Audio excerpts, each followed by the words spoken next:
Hello बच्चों, क्या हालचाल आप लोगों के? कैसे हो आप लोग? और कैसे चल रही है आपकी जेईई एडवांस की तैयारी? उम्मीद करते हैं बहुत ही बढ़िया चल रही होगी, है ना? नहीं चल रही है तो बढ़िया चलाओ, क्योंकि मजबूरी है, ऑप्शन नहीं है। अगर आईआईटी चाहिए तो भैया अच्छा चलाना ही पड़ेगा और अच्छी मेहनत करनी ही पड़ेगी। Well, IIT JEE maths academy में सभी स्टूडेंट्स का स्वागत है और आज की इस वीडियो में हम डिस्कस करेंगे रैंकर प्रैक्टिस सीरीज का डीपीपी नंबर 38। मतलब डे 38 का अपना टास्क क्या है? डीपीपी नंबर 38 सॉल्व करना रहेगा। उम्मीद करते हैं सभी बच्चों ने इस डीपीपी को बहुत अच्छे से सॉल्व कर रखा होगा और इस डीपीपी में भी आपने कुछ ना कुछ सीखा ही होगा ना। ठीक है, तो इन प्रॉब्लम्स के सहारे, है ना, हम क्या करना चाह रहे हैं कि हम बहुत सारी बातें सीखना चाह रहे होते हैं। जैसे हम 338 डीपीपी की बात कर रहे हैं, तो मीन्स आज आप इसको सॉल्व कर लेते हो तो इट मीन कि यू हैड मतलब यू हैव सॉल्व्ड 380 प्रॉब्लम्स। मतलब आप अभी तक 380 प्रॉब्लम्स सॉल्व कर चुके हो, क्वालिटी प्रॉब्लम्स। मतलब पता होना चाहिए आप लोगों को मैं यार कितनी प्रॉब्लम्स लगा चुका हूँ। ऐसे तो क्या, आप पूरे साल भर बहुत मेहनत करते हैं, बहुत सारी प्रॉब्लम्स लगाते हैं, बट वो काउंटलेस होती है। पता नहीं रहता आप लोगों को ना आपने कितना किया कितना नहीं किया। इस डीपीपी के देने का पर्पज ये होता है कि एटलीस्ट आपको कुछ एक गाइडेंस रहे आपके माइंड में कि हाँ, मैंने 1000 प्रॉब्लम्स की मैथ्स में बढ़िया प्रॉब्लम की प्रैक्टिस करके आया हूँ। ठीक बच्चों, नाउ तो स्टार्ट करें। तो 100 जेई इस डीपीपी की बात की जाए तो भैया इस डीपीपी में हमारे पास मल्टीपल करेक्ट प्रॉब्लम्स कितना, एक दो तीन चार मल्टीपल करेक्ट प्रॉब्लम्स है। उसके बाद एक पैराग्राफ दे रखा है, इसमें दो क्वेश्चंस हैं। उसके बाद न्यूमेरिकल टाइप ऑफ प्रॉब्लम्स हैं चार, बाद में उसका आंसर की दे रखा है एज यूजुअल जैसे होता है। ठीक है, नाउ तो स्टार्ट करते हैं फर्स्ट क्वेश्चन से। अब देखो भाई, इस फर्स्ट क्वेश्चन की अगर बात की जाए, क्या दे रखा है क्वेश्चन नंबर 1 में, let F X be a function defined in this interval 0,π/2 से आर में डिफाइंड है ना। इसका मतलब जानते हैं, डोमेन ये है, दैट इज कोडोमेन। ओके, अच्छा, ये हमारे पास एक इंटीग्रेशन ऐसा कुछ टर्म दे रखा है, एफ ऑफ जीरो का वैल्यू जीरो है और G X be a function such that G X बराबर कितना लिखा हुआ है, 1+f(x) इंटू एक्स। मतलब जी एक्स अगर आपको कैलकुलेट करना है तो x अपॉन 1+f(x) है ना। चलो रिजेक्शन निकल जाएगा, मेन मुद्दा क्या, एफ एक्स निकालने पर। आगे पूछा एफ एक्स बराबर 1 has no solution, G X has G X local maximum minima extreme points, है ना। ऐसे कुछ करके हमारे पास कुछ पूछा हो। मतलब क्वेश्चन अपने आप में क्वेश्चन है और ऑप्शंस अपने आप में छोटे छोटे क्वेश्चंस है। ठीक है, अच्छा अब देखो, इस वाले इंटीग्रेशन की अगर बात की जाए ना, बहुत से बच्चों भाई ये ऐसा लगता है इतना लंबा चौड़ा सा इंटीग्रेशन दे रखा है, अरे कैसे करेंगे ना, पहले एक काम करें, इसको इंटीग्रेट कराएं और फिर देन यहाँ से अपना फाइंड आउट करें, फिर आप एफ एक्स निकालो। नहीं नहीं नहीं नहीं, इस तरह की हमें जरूरत नहीं पड़ेगी। आप क्या एक और तरीका सोचिए। एक और तरीका क्या सोच सकते हैं, आपको हमेशा ध्यान रखना है कि कभी भी ऐसा लंबा चौड़ा सा इंटीग्रेशन आता है और इंटीग्रेशन में आपको एफ एक्स फाइंड आउट करना होता है। क्या फाइंड आउट करना होता है? एफ एक्स फाइंड आउट करना होता है। तो कई सारी अप्रोचेज होती हैं, कई सारी मतलब दो मेजर अप्रोच होती है। कई बार हम करते क्या है, इंटीग्रेट कर लेते हैं कन्फर्मली और उसके बाद में एफ एक्स का डिसीजन ले लेते हैं। कई बार क्या होता है कि हम इंटीग्रेट नहीं करते, हम डिफरेंशिएशन की हेल्प ले लेते हैं। ठीक, अब डिपेंड करता है प्रॉब्लम कैसे है और कैसे नहीं है और हमें क्या करना चाहिए। नाउ, अब जैसे मान लो कि भाई इस वाली प्रॉब्लम के बारे में अगर मैं बात करूं कि भैया क्या करें इस प्रॉब्लम के अंदर, तो भाई सिंपल सी बात है ना। ऐसे कुछ दे रखा है, एक काम करते हैं, इसको डिफरेंशिएट करते हैं और फिर वहां से एफ एक्स निकालते हैं। तो पहले मैंने क्या इसको लिख लिया, e power of F X plus L N X, तो हमारे पास L N of cos X, तो ये लिखा हुआ है। इनटू में कितना लिखा हुआ है, X minus of 2 times of sine of 2x minus of X tan square of X D X is equal to कितना दे रखा है, e power of F X plus L N of cos X. ठीक है, इतना बड़ा सा expression देख के आपको घबराना नहीं है। कॉस 2x प्लस का c, कुछ इस तरह से आ रहा है। एक काम करते हैं ना, पहले हम इसे डिफरेंशिएट करते हैं। तो डिफरेंशिएट जब कराएंगे तो विथ रेस्पेक्ट टू x आपने डिफरेंशिएट किया। ठीक है, तो इधर जब डिफरेंशिएट करेंगे तो ई पावर एफ एक्स तो यहाँ से आया plus L N of cos X यहाँ से आ जाएगा, इनटू में आएगा x minus of 2 times of sine 2x minus of X of tan square X. यहाँ तक आ गया। नाउ इसको डिफरेंशिएट करेंगे तो u इंटू भी लगाएंगे। तो इस वाले पार्ट को तो मैंने बाहर निकाला पहले, है ना, F X plus L N of cos X. इसको डिफरेंशिएट किया तो कितना आ जाएगा, कॉस 2x का आ जाएगा, कॉस एक्स का आता है माइनस साइन एक्स, तो minus of sine of 2x और 2x का आ जाएगा इंटू 2। ठीक है, थोड़ा ऊपर लिखते हैं ताकि आपको और क्लियरिटी से दिखाई देता रहे ना। इधर क्या मेरा फोटो आता है ना, वीडियो आता रहता है, वो भी बहुत खराब क्वालिटी का आता है। खैर मुझे इधर वाले पार्ट से इतना मतलब नहीं होता जहां मेरा वीडियो आता है, मुझे बस यहाँ से मतलब होता है, स्क्रीन से और क्वेश्चन से मतलब होता है। मैं भी कभी अपना वीडियो नहीं देखता है ना, ये साइड वाला नहीं देखता, ये तो देखता हूँ ना। ओके, उसके बाद हमने क्या किया, cos 2x को तो बाहर निकाला, ठीक है। नाउ इन टू में करते हैं, अब इसको डिफरेंशिएट करते हैं। ई पावर एक्स का डिफरेंशिएट कितना आ जाएगा, ई पावर एक्स ही आ जाएगा। ई पावर एक्स हमने लिखा, अपने इसको ई पावर टी माना था, अब क्या जिसको टी माना उसको डिफरेंशिएट कराएंगे तो इसका आ जाएगा F dash X plus sine, है ना। L N of cos X कितना आएगा, 1 अपॉन कॉस एक्स का आ जाएगा माइनस साइन एक्स, अल्टीमेटली यहाँ आ जाएगा माइनस ऑफ टेन एक्स, ठीक है। और कॉन्स्टेंट का कितना आ जाएगा, 0 आ जाएगा। बस ये कहने वाली बात थी ना। अब देखो इतनी बातों में आपको एक बात तो समझ में आया, e power F X plus L N X यहाँ से कॉमन आया, यहाँ से कॉमन आया, और ये यहाँ से कैंसिल हो गया। कैंसिल होते होते अब क्या फाइनली बचा, x minus of 2 times of sine of 2x minus of x ten square of, यहाँ तक तो हम आ गए।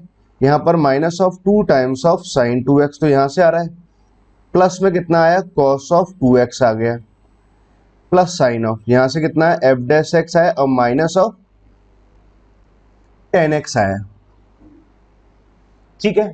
यहाँ तक की बात हमारे पास समझ में आई।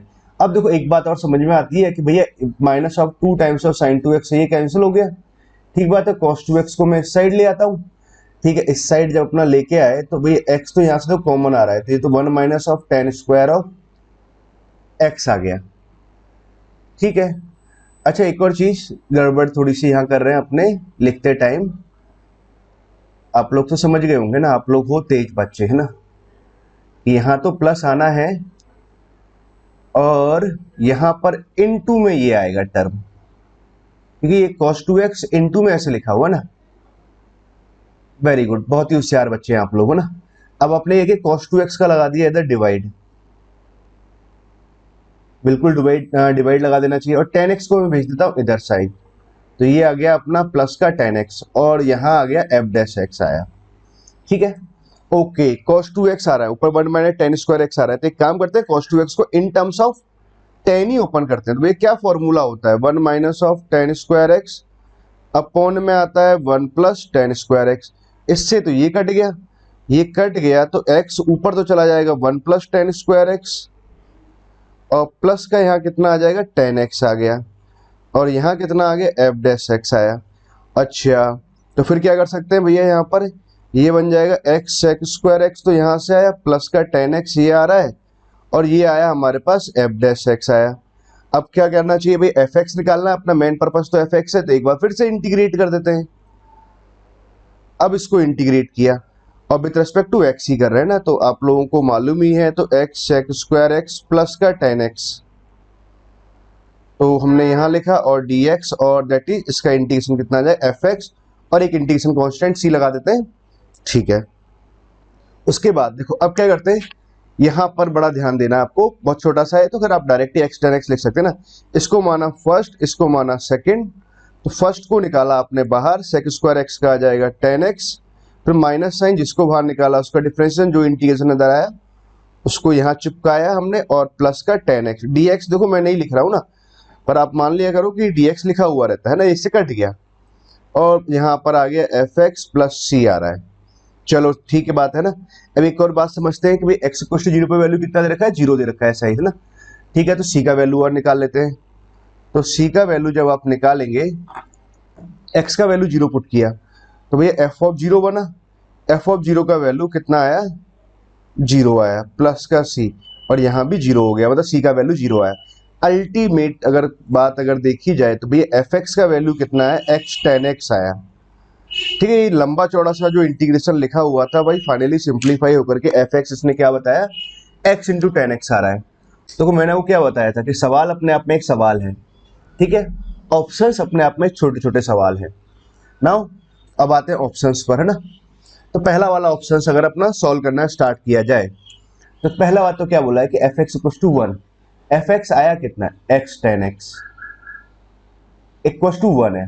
भैया इसके नंबर ऑफ सॉल्यूशंस निकालें, और कहाँ 0 टू पाई बाई 2 की बात कर रहे हैं, कोई दिक्कत वाली बात नहीं है भैया। 0 टू पाई बाई 2 में हमारे पास ये ग्राफ इसका आता है, ठीक है। 10x का अगर हम, ये तो 10x है ना, हमने क्या किया नंबर ऑफ सॉल्यूशन से मतलब है 10x equal to 1 upon x लिखा, और भैया 1/x अगर आप कुछ ऐसे आता है, ठीक है, π/2 पे मान लो कुछ वैल्यू आ जाएगा, यहाँ पर π/2 पुट कर देंगे, कुछ ऐसे आ जाएगा। तो भैया कितने पॉइंट पे कट कर रहा है? तो भैया एक पॉइंट पे कट करेगा, तो भैया एक सॉल्यूशन तो आना ही आना है। तो ये बोला f(x)=1 हैज नो सॉल्यूशन, असंभव है, ये असंभव है ना, ये नहीं हो सकता, मतलब सॉल्यूशन तो है।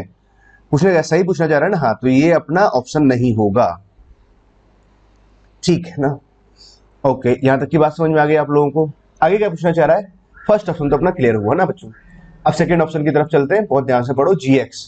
तो gx के बारे में पूछ रहा है, gx है क्या भैया? gx है अपने पास में x/1 + fx, और fx का वैल्यू कितना आ रहा है? x tan x आ रहा है, ठीक। अच्छा, ये वाला प्रॉब्लम आपने जरूर बोर्ड के अंदर किया होगा, क्योंकि gx मतलब ये फंक्शन है, इसका एक्सट्रीम वैल्यू या लोकल मिनिमा के बारे में हमें पता लगाना है। एक्सट्रीम का मतलब तो हुआ कि लोकल मैक्सिमा या लोकल मिनिमा है ना, कहाँ पर आ रहा है, और इसने यहाँ पर एग्जैक्टली क्लियरफाई कर रखा है कि लोकल मिनिमा है या क्या लोकल मैक्सिमा ना। बी और सी ऑप्शन आपस में एक दूसरे से रिलेटेड है, तो ठीक है, चलो करते हैं बात, थोड़ी जगह बना लेते हैं और ऑप्शन बी पर चलते हैं। तो ऑप्शन बी को हमने मजेदार ढंग से सॉल्व करना स्टार्ट किया। gx के बारे में बात कर रहे हैं, तो x/1 + x tan x। चलो मैंने यहां से निकाला g'(x). g'(x) कैसे लिखते हैं आप लोग? पहले डिनोमिनेटर का स्क्वायर करते हैं। आई थिंक अपने सर से आप ऐसे ही सीखे होंगे, एक आध तरीका और भी थोड़ा सा अलग रहता है, पर मैंने ऐसे सीखा है तो मैं ऐसे ही लिखता हूँ ना, 1 + x tan x, फिर ऊपर वाले पार्ट का डिफरेंशिएट करते हैं 1 माइनस और फिर x यहाँ लिखते हैं, और फिर डिनोमिनेटर का डिफरेंशिएशन करते हैं, तो 1 का तो 0 आ जाएगा, इसका u × b लगाएंगे तो x को तो बाहर निकाला, tan x का आ जाएगा sec²x, और फिर आ जाएगा tan x, ठीक है, ये आ गया। अल्टीमेटली ऐसा कुछ आया। अब देखो बातों को अगर समझा जाए तो g'(x) बराबर कितना है? देखो यहाँ पे x tan x लिखा हुआ है, यहाँ से मल्टीप्लाई होगा तो x tan x इससे कट गया, ओके, 1 यहाँ पर आया माइनस ऑफ, ठीक है, ये यहाँ मल्टीप्लाई होगा तो x² sec² x आ जाएगा, अपॉन में कितना आया? 1 + x tan x आया। अब देखो आपको मैक्सिमम मिनिमा के बारे में बात करनी होती है, तो पहले तो हम g'(x) निकालते हैं, मतलब उसका f'(x) या डिफरेंशिएशन निकालते हैं ना, उसके बाद देखते हैं कि भाई g'(x) कहीं पे 0 आ रहा है कि नहीं आ रहा। g'(x) जहाँ पे 0 आ रहा है, साथ में अगर वो साइन चेंज कर रहा है, मतलब फर्स्ट ऑर्डर डेरिवेटिव टेस्ट, अगर ऐसा है भैया क्या होगा? एक मैक्सिमम मिनिमा की संभावना बनेगी ही बनेगी। अब देखो बात को अगर समझा जाए कि अगर इस पॉइंट को समझे ना, कि हमने एक 0 पुट किया एक बार को, चलो 0 पुट करते हैं, और यहां से देखो क्या बना, g'(x) बराबर जब 0 पुट करेंगे तो आप लोग बड़े ध्यान से बात को समझना, 1 minus of x² sec² x बराबर 0 आया, यही तो 0 होगा ही नहीं ना। अब क्या हुआ? 1 बराबर x² sec² x आया। अब देखो ये तो क्या है कि हमें x फाइंड आउट करना है, बट इस इक्वेशन में क्या हो रहा है, इस इक्वेशन के अंदर क्या हो रहा है, x भी आ रहा है, ट्रिग्नोमेट्रिक फंक्शन भी इन्वॉल्व है। इट मीन कि आई कैन नॉट फाइंड आउट नहीं ना, आई कैन नॉट फाइंड आउट द वैल्यू ऑफ x एग्जैक्टली, है ना, बट हाँ I can take rough idea. Rough idea क्या हो सकता है कि भैया हमने क्या किया, sec² x को चलो इधर ले गए, cos² x बना दिया, यहाँ x² रहने दिया। क्या इसका डायग्राम ड्रॉ कर सकते हैं? बिल्कुल ड्रॉ कर सकते हैं। cos² x का डायग्राम ड्रॉ करना है, 0 to π/2 में ही जा रहे हैं अपने ना, ये आया। x² का डायग्राम ड्रॉ किया तो भैया ये आया, ठीक है, मतलब ये 0 तो आ रहा है ना, मतलब इस वाले पॉइंट पे क्या हो रहा है, दोनों बराबर आ रहे हैं, तो ये इसका एक सॉल्यूशन तो आएगा ही आएगा।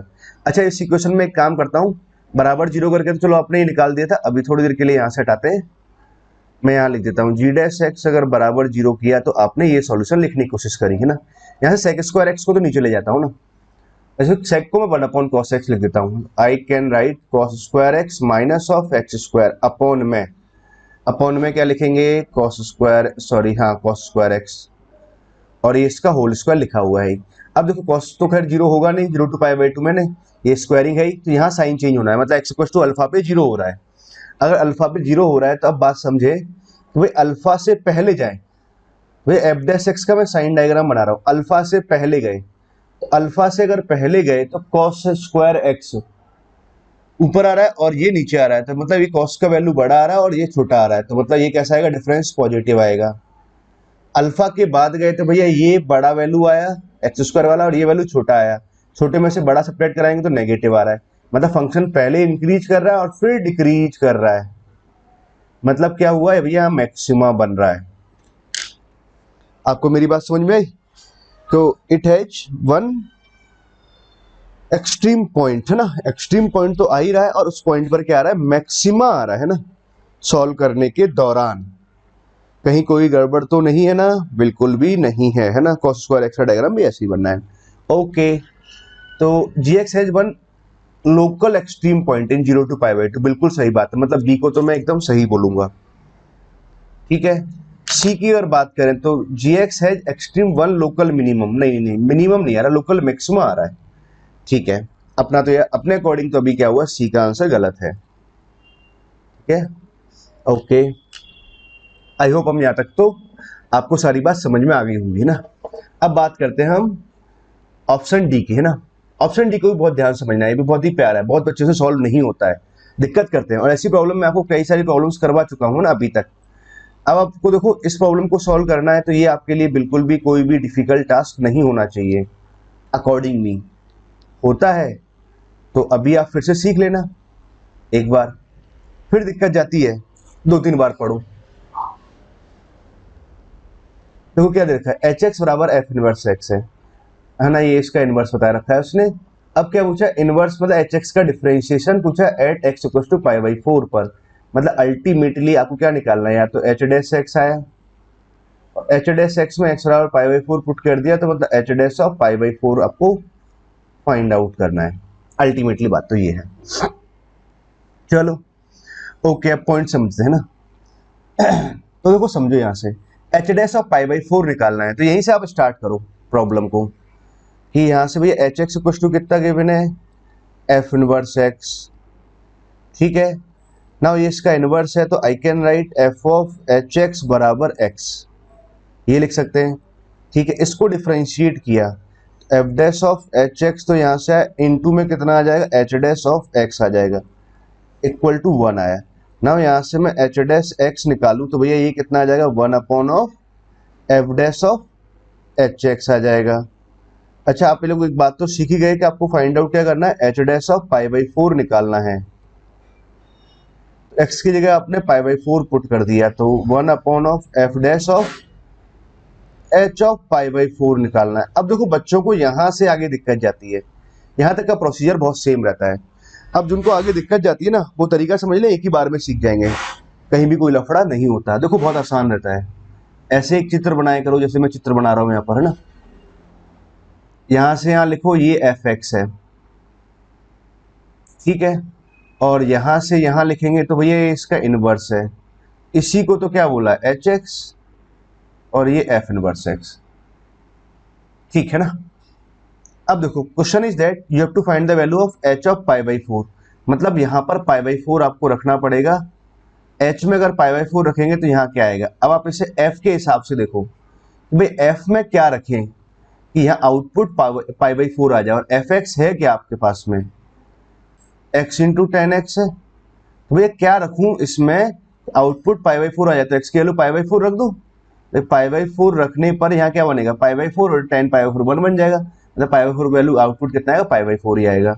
h ऑफ π/4 अगर मैं लिखूं तो भैया ये कितना आ जाएगा, 1 upon of F dash of h of π/4 आएगा π/4, बस ये बात। अब क्या आपको एफ डैश एक्स निकालना है, तो एक डिब्बे में पहले एफ डैश एक्स निकाल देता हूं मैं, अलग से नहीं, यही निकाल देते हैं। एफ डैश एक्स, तो एक्स को बाहर निकाला, 10x का डिफरेंशिएशन सेक स्क्वायर एक्स, ठीक है। अब 10x को बाहर निकाला और x का डिफरेंशिएशन 1 आ जाएगा। नाउ एफ डैश ऑफ π/4 मुझे लिखना है, x का वैल्यू मैंने π/4 तो यहाँ पुट किया, सेक π/4 कितना आ जाएगा, √2, और यहाँ आ जाएगा इनटू में 2, 10 π/4 1 आ गया, तो यहाँ से आ जाएगा 1 प्लस ये तो π/2 आया, ठीक है। तो इसका आपने एलसीएम ले लिया, तो ये तो बना 2 प्लस पाई अपॉन में 2 बना, ठीक है। ये आ गया हमारे पास एफ डैश π/4, ठीक है। एफ डैश π/4 की वैल्यू को अगर यहाँ पुट कराएंगे तो यहाँ तो बनेगा पाई प्लस 2, और ऊपर चला जाएगा 2, ये आ रहा है 2 अपॉन पाई प्लस 2 आ रहा है ना, सही आ रहा है ना, बिल्कुल सही जवाब है। तो क्या आ जाएगा हमारे पास, इसका ऑप्शन आ जाएगा डी, ठीक है। फर्स्ट का डी भी सही है, अगर हमने कहीं कोई गलती नहीं करी है तो, ठीक है। अकॉर्डिंगली क्या आंसर आना चाहिए, बी और डी इसका आंसर होना चाहिए, बी और डी बिल्कुल सही जवाब है ना। ओके, देखो आपको क्या लगा कि भाई ये जब प्रॉब्लम था ना, लंबा चौड़ा सा प्रॉब्लम था, ठीक है, लंबा चौड़ा प्रॉब्लम है बट सॉल्व करना बहुत आसान है इसमें। ये ऐसा नहीं कि सॉल्वेबल नहीं है, सॉल्व नहीं होगा, ये इस तरह का प्रॉब्लम नहीं है। हाँ, ये ऐसा हो सकता है कि एग्जाम में आपको लगे कि यार बहुत बड़ा पढ़ रहा है, ये पढ़ रहा है, वो पढ़ रहा है और उसमें सॉल्व नहीं कर पा रहा ना, वो एक दूसरा इशू हो सकता है। तो आपको इसके लिए कैलकुलेशंस फास्ट और अपनी स्पीड को बहुत सही रखना पड़ेगा। ओके बच्चों, नाउ मूव करें सेकंड प्रॉब्लम की तरफ। अब आते हैं सेकंड प्रॉब्लम की तरफ। अब देखो सेकंड प्रॉब्लम को देखते ही आधे बच्चे डर जाते हैं कि अरे यार ये क्या लिखा हुआ है, इतना बड़ा सा प्रॉब्लम है ना, जबकि ये आप सॉल्व करने बैठेंगे तो लगेगा अरे ये तो आसान प्रॉब्लम था। ठीक, हाँ, इसकी शक्ल थोड़ी डरावनी हो सकती है बट ये डरावना नहीं है ना। क्वेश्चन नंबर 2 में क्या दे रखा है, if A1 A2 A3 AN are in harmonic progression, ये हार्मोनिक प्रोग्रेशन है, then which of the following is are correct, कौन सा करेक्ट है, ये पहला वाला करेक्ट है कि दूसरा वाला करेक्ट है कि तीसरा वाला या चौथा वाला, कुछ इस तरह का दे रखा है। ठीक है, ओके। अब देखो फर्स्ट और सेकंड की अगर बात की जाए, एक सेकंड रुकना। हाँ तो बच्चे समझे ना, तो पहला वाला ऑप्शन सॉल्व करते हैं, क्या दे रखा है अपने आप में। अच्छा देखो एक बात आप समझो फर्स्ट में कि भाई ये क्या दे रखा है, A1 A2 A1 A3 है ना, A2 A3 कुछ इस तरह का दे रखा है। तो पहला काम तो ये करना चाहिए, A1 A2 A3 A1 A2 A3 आ रहा है पहले और दूसरे ऑप्शन में, इतना ऐसा ही आ रहा है ना। तो मैं एक काम करता हूँ, A1 A2 A3 लिखने के बजाय मैं ABC लिख लेता हूँ। ठीक है, कोई खास फर्क नहीं पड़ता ना, उससे क्या है कि थोड़ा सा अपना सॉल्व करने में एक क्लैरिटी सी बनी रहेगी। तो हमने A1 की जगह A रखा, A3 की जगह C रखा, A1 की जगह A रख रहे हैं, A2 की जगह B रखते हैं, minus of B into C upon में ये कितना बन जाएगा हमारे पास में, ABC का होल स्क्वायर। ठीक है, नाउ इनटू में यहाँ से अगर देखते हैं तो A1 A2 तो A इंटू बी हमने यहाँ से लिखा, A2 A3 मतलब B इंटू सी यहाँ से लिखा, A1 A3 मतलब A इंटू सी हमने यहाँ लिखा। ठीक है, अपॉन में से कुछ टर्म तो वो तो हमने लिख ही दिया ना, मतलब अल्टीमेटली एक्चुअली ये लिखा हुआ है। ठीक है, अच्छा ABC का होल स्क्वायर लिखा हुआ है, दोनों ऑप्शन एक जैसे ही है ना, A1 A3 A1 A2 और माइनस A2 ना, सही है, सेम ही ऑप्शन दे रखे, बस थोड़ा सा यहाँ डिफरेंस कर रखा ना, इस तरह से आंसर पूछा हुआ है। नाउ अब देखो बात को समझो। अब एक काम करें, ABC का होल स्क्वायर है तो एक काम करते हैं, एक ABC इसको दे देते हैं, एक ABC इसको दे देते हैं, दोनों को अलग अलग बांट देते हैं ना। तो बांटने से क्या हुआ कि अगर मैं यहाँ पहुंचता हूँ ना, यहाँ से अगर देखें, ओके, ABC को अगर यहाँ डिवाइड लगाएंगे तो यहाँ तो बनेगा क्या, 1/b ना। ओके, यहाँ 1/c, यहाँ कितना बनेगा, 1/a बना। ठीक बात है, ये तो बहुत बढ़िया है ना, आसान सा लग रहा है ना पहले की तुलना में। अभी कितना हो जाएगा, यहाँ 1/c आ जाएगा, यहाँ 1/a आ जाएगा, यहाँ माइनस 1/b आ जाएगा। ठीक बात है ना, इतना आ गया। और आपको पता है ABC कैसा HP में है, अगर ABC अगर HP में है इसका मतलब क्या हुआ, 1/a 1/b और 1/c इन AP में है। इसका मतलब आपको 2/b बराबर a plus a 1/a plus 1/c ये मालूम है, मतलब आपको 1/a प्लस 1/c का वैल्यू पता है। ठीक है ना। अच्छा आंसर्स में भी अपना एक काम करते हैं, इस तरह को यहाँ लिख लेते हैं ना, पहले वाले आंसर्स को अगर लिखें, थोड़ा सा ये सब हटाते हैं, ज़्यादा ही हो रहा जा रहा है। तो इसको हम लिखें तो 2/a2 A3 मतलब b into C minus of 1/a2 square मतलब b स्क्वायर, कुछ इस तरह का दे रखा है। मतलब पहले वाले पार्ट से देखें तो a गायब है, a को गायब कराना चाहिए ना हिसाब से, a को गायब कराते हैं तो पहले समझो पॉइंट को, 1/a का वैल्यू तो चलो यहाँ से पुट कर देंगे ना। तो क्या करना चाहिए हमारे पास में, 1/a प्लस 1/c, इसका वैल्यू कितना आ रहा है हमारे पास में, 2/b आ रहा है। तो चलो हमने ये डाल दिया, 1/a प्लस 1/c का वैल्यू 2/b डाल दिया, माइनस का 1/b यहाँ लिखा हुआ है, ठीक है, डाल देते हैं। एक और काम करते हैं कि 1/a गायब है तो 1/a का वैल्यू यहाँ से निकाल के डालेंगे ना, तो 1/b प्लस 1/c, 1/a का जब वैल्यू लिखेंगे तो वो आएगा 2/b माइनस इतना आएगा, तो मैंने यहाँ पे लिखा माइनस ऑफ 2/b, तो हमने यहाँ से लिखा प्लस का कितना आ जाएगा, 1/c यहाँ से आ जाएगा, ऐसा कुछ लिखा। हाँ तो भाई बच्चों क्या बोल रहे थे कि इसके बारे में ना, इसको सिंप्लीफाई कर लेते हैं ना, बीच में थोड़े थोड़े फोन आ जाते हैं कई बार। देखो 1/c यहाँ लिखा हुआ था तो कितना हो जाएगा, 2/c हो जाएगा। ठीक है, तो 2/c को तो मैंने यहाँ लिख दिया ना, यहाँ से लिखा हुआ 1/b माइनस 2/b यहाँ से लिखा हुआ तो ये आ जाएगा 1/b यहाँ से आ जाएगा। ठीक है, I will solve this part, तो दिस इज 1/b यहाँ से आ गया। ना अब इसको मल्टीप्लाई करते हैं तो दिस बन जाएगा 2/BC, यहाँ से आ जाएगा -1/B² आ जाएगा। ये अपना आंसर आ रहा है। क्या ऐसा कुछ दिया हुआ है क्या? 2/BC -1/B² दे रखा है, मतलब ये बिल्कुल सही जवाब है, मतलब पहला वाला अपना सही हो गया। ठीक है। अच्छा एक बात आप समझो ना, जब आप सवाल को खुद से कर रहे होते हैं ना, आपको कुछ कुछ आप वैसे डिफिकल्टीज महसूस करते हैं। पहली डिफिकल्टी महसूस तो क्या होती है सवाल के अंदर कि A1 A2 A3 में डील करना थोड़ा सा लिटिल बिट टीडियस पड़ता है, मतलब बहुत ही A1 A2 A3 लिखने में थोड़ी सी दिक्कत सी जाती है ना। ABC में लिख करके सॉल्व करो, पहली बात। दूसरी बात, जब आपको ऑप्शंस में से राइट हैंड साइड में प्रूफ करना है कि भैया अच्छा ये प्रूफ करना है, प्रूफ करते टाइम आप इस बात का जरूर ध्यान रखिए कि भैया हमें प्रूफ किस में करना है। जैसे मैंने BC में लिख दिया, इधर वाले पार्ट में A का इन्वॉल्वमेंट बिल्कुल नहीं है, है ना। तो एक काम करते हैं, अपनी जो गिवन दी हुई कंडीशन है यहाँ से आप A को रिमूव करते हैं, बस दैट्स ऑल। ये अपना पर्पज होना चाहिए, बाकी आएगा या नहीं आएगा दूसरा इशू है। ठीक है। नाउ तो अपना इस वाले पार्ट को भी सिंप्लीफाई करते हैं। इस वाले पार्ट को अगर समझ लेते हैं, पहली बात तो लिखा क्या, A1 का वैल्यू तो A हो जाएगा, इसका वैल्यू C आ जाएगा। ठीक है, हमने यहाँ लिख दिया।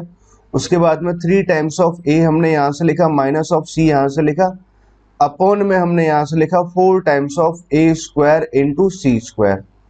ठीक है, ये आ गया, ये रिजल्ट आ रहा है ना। ओके, अब देखो आपको बात तो समझ में आ जानी चाहिए कि तुरंत बात क्लियर क्या होना चाहिए कि भैया A और C का इन्वॉल्वमेंट है, B का इन्वॉल्वमेंट यहाँ पर नहीं है, तो मतलब B को हटाना चाहिए। ठीक बात है। अब B को हटाना है अपने इस गिवन कंडीशन से ना, ये जो रिजल्ट है वो ये लिखा हुआ है। ठीक है, ब्लैक कलर में थोड़ा कम आपको दिखाई दे रहा होगा ना।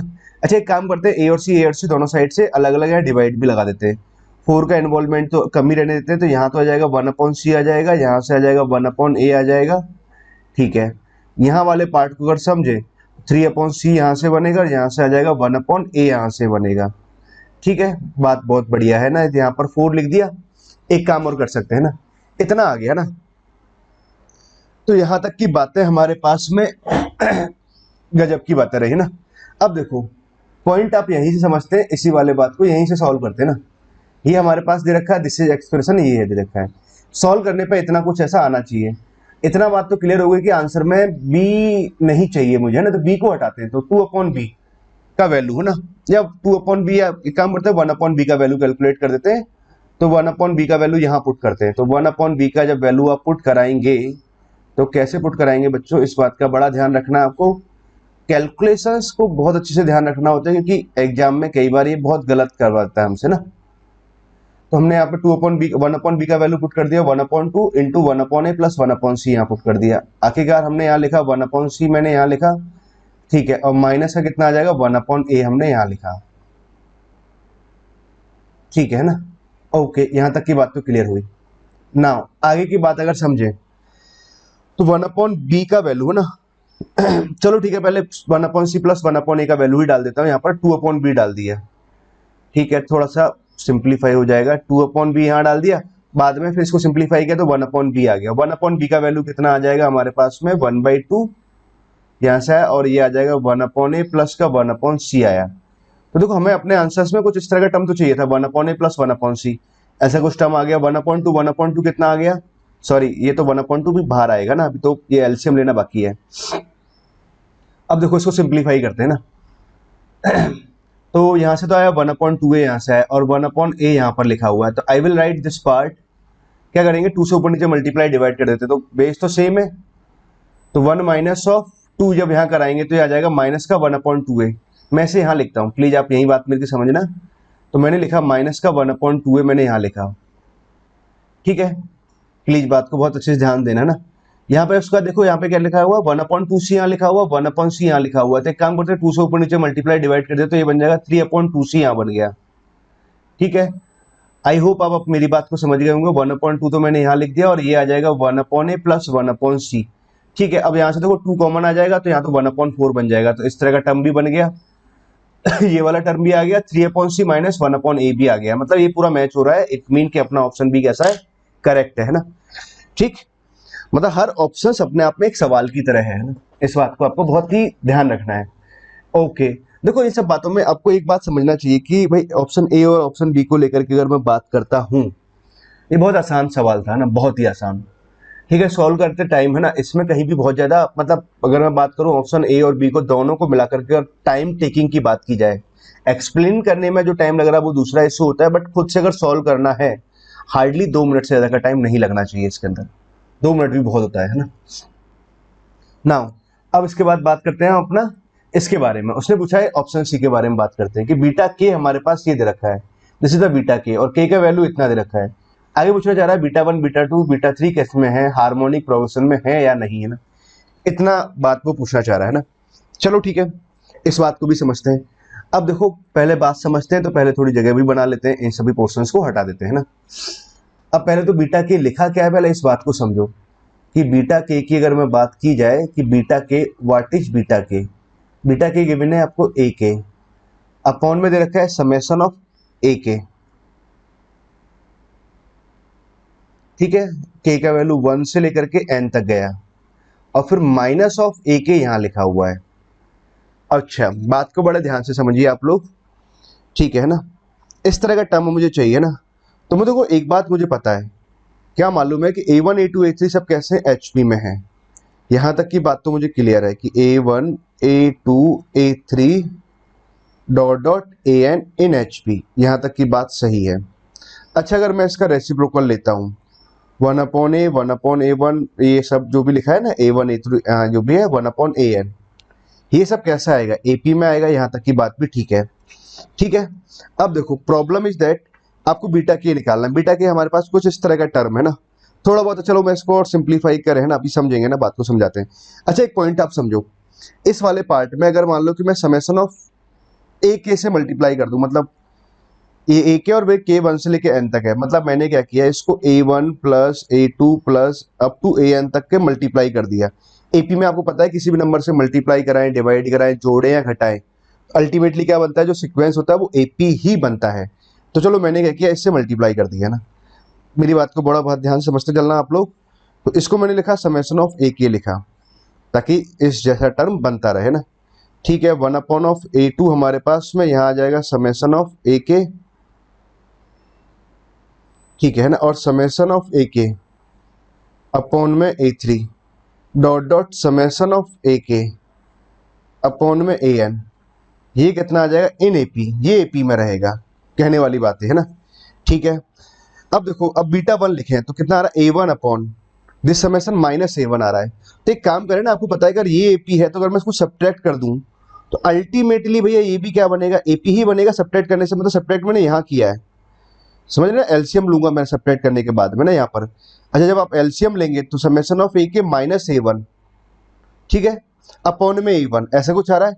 इसको आप पलट दो भाई, ये तो एपी में रहेगा सारा की सारा, इसको पलट देंगे तो ये क्या बनेगा, एचपी में बनेगा। एचपी में बनेगा तो मतलब ये तो टर्म बन गया, मतलब बीटा 1 बीटा 2 बीटा 3, मतलब कि कहने वाली बात ये रही कि beta 1 beta 2 beta 3 up to beta N तक ये सबकी बात करें तो सब कैसे होंगे, एचपी में होंगे। ठीक है, ओके, बहुत ही बढ़िया है ना। अगर ये सब एचपी में है तो इट मीन के हमारे पास ऑप्शन सी कैसा करेक्ट है ना। समझ गए बच्चों आप लोग, आई थिंक आप समझ गए होंगे ना। अब देखो अगला उसने क्या दे रखा, ऑप्शन डी है ना, यही ऊपर वाला रिलेशन यहाँ चिपका रखा है ना। तो ये तो खैर हमारे पास बीटा के है ना, ऑलमोस्ट सेम ही है ना। आगे बोल रखा है ये कुछ ऐसा कुछ रिलेशन होल्ड होगा, इस सबका वैल्यू 2 आएगा क्या। अरे यार तो बहुत आसान बात है ना।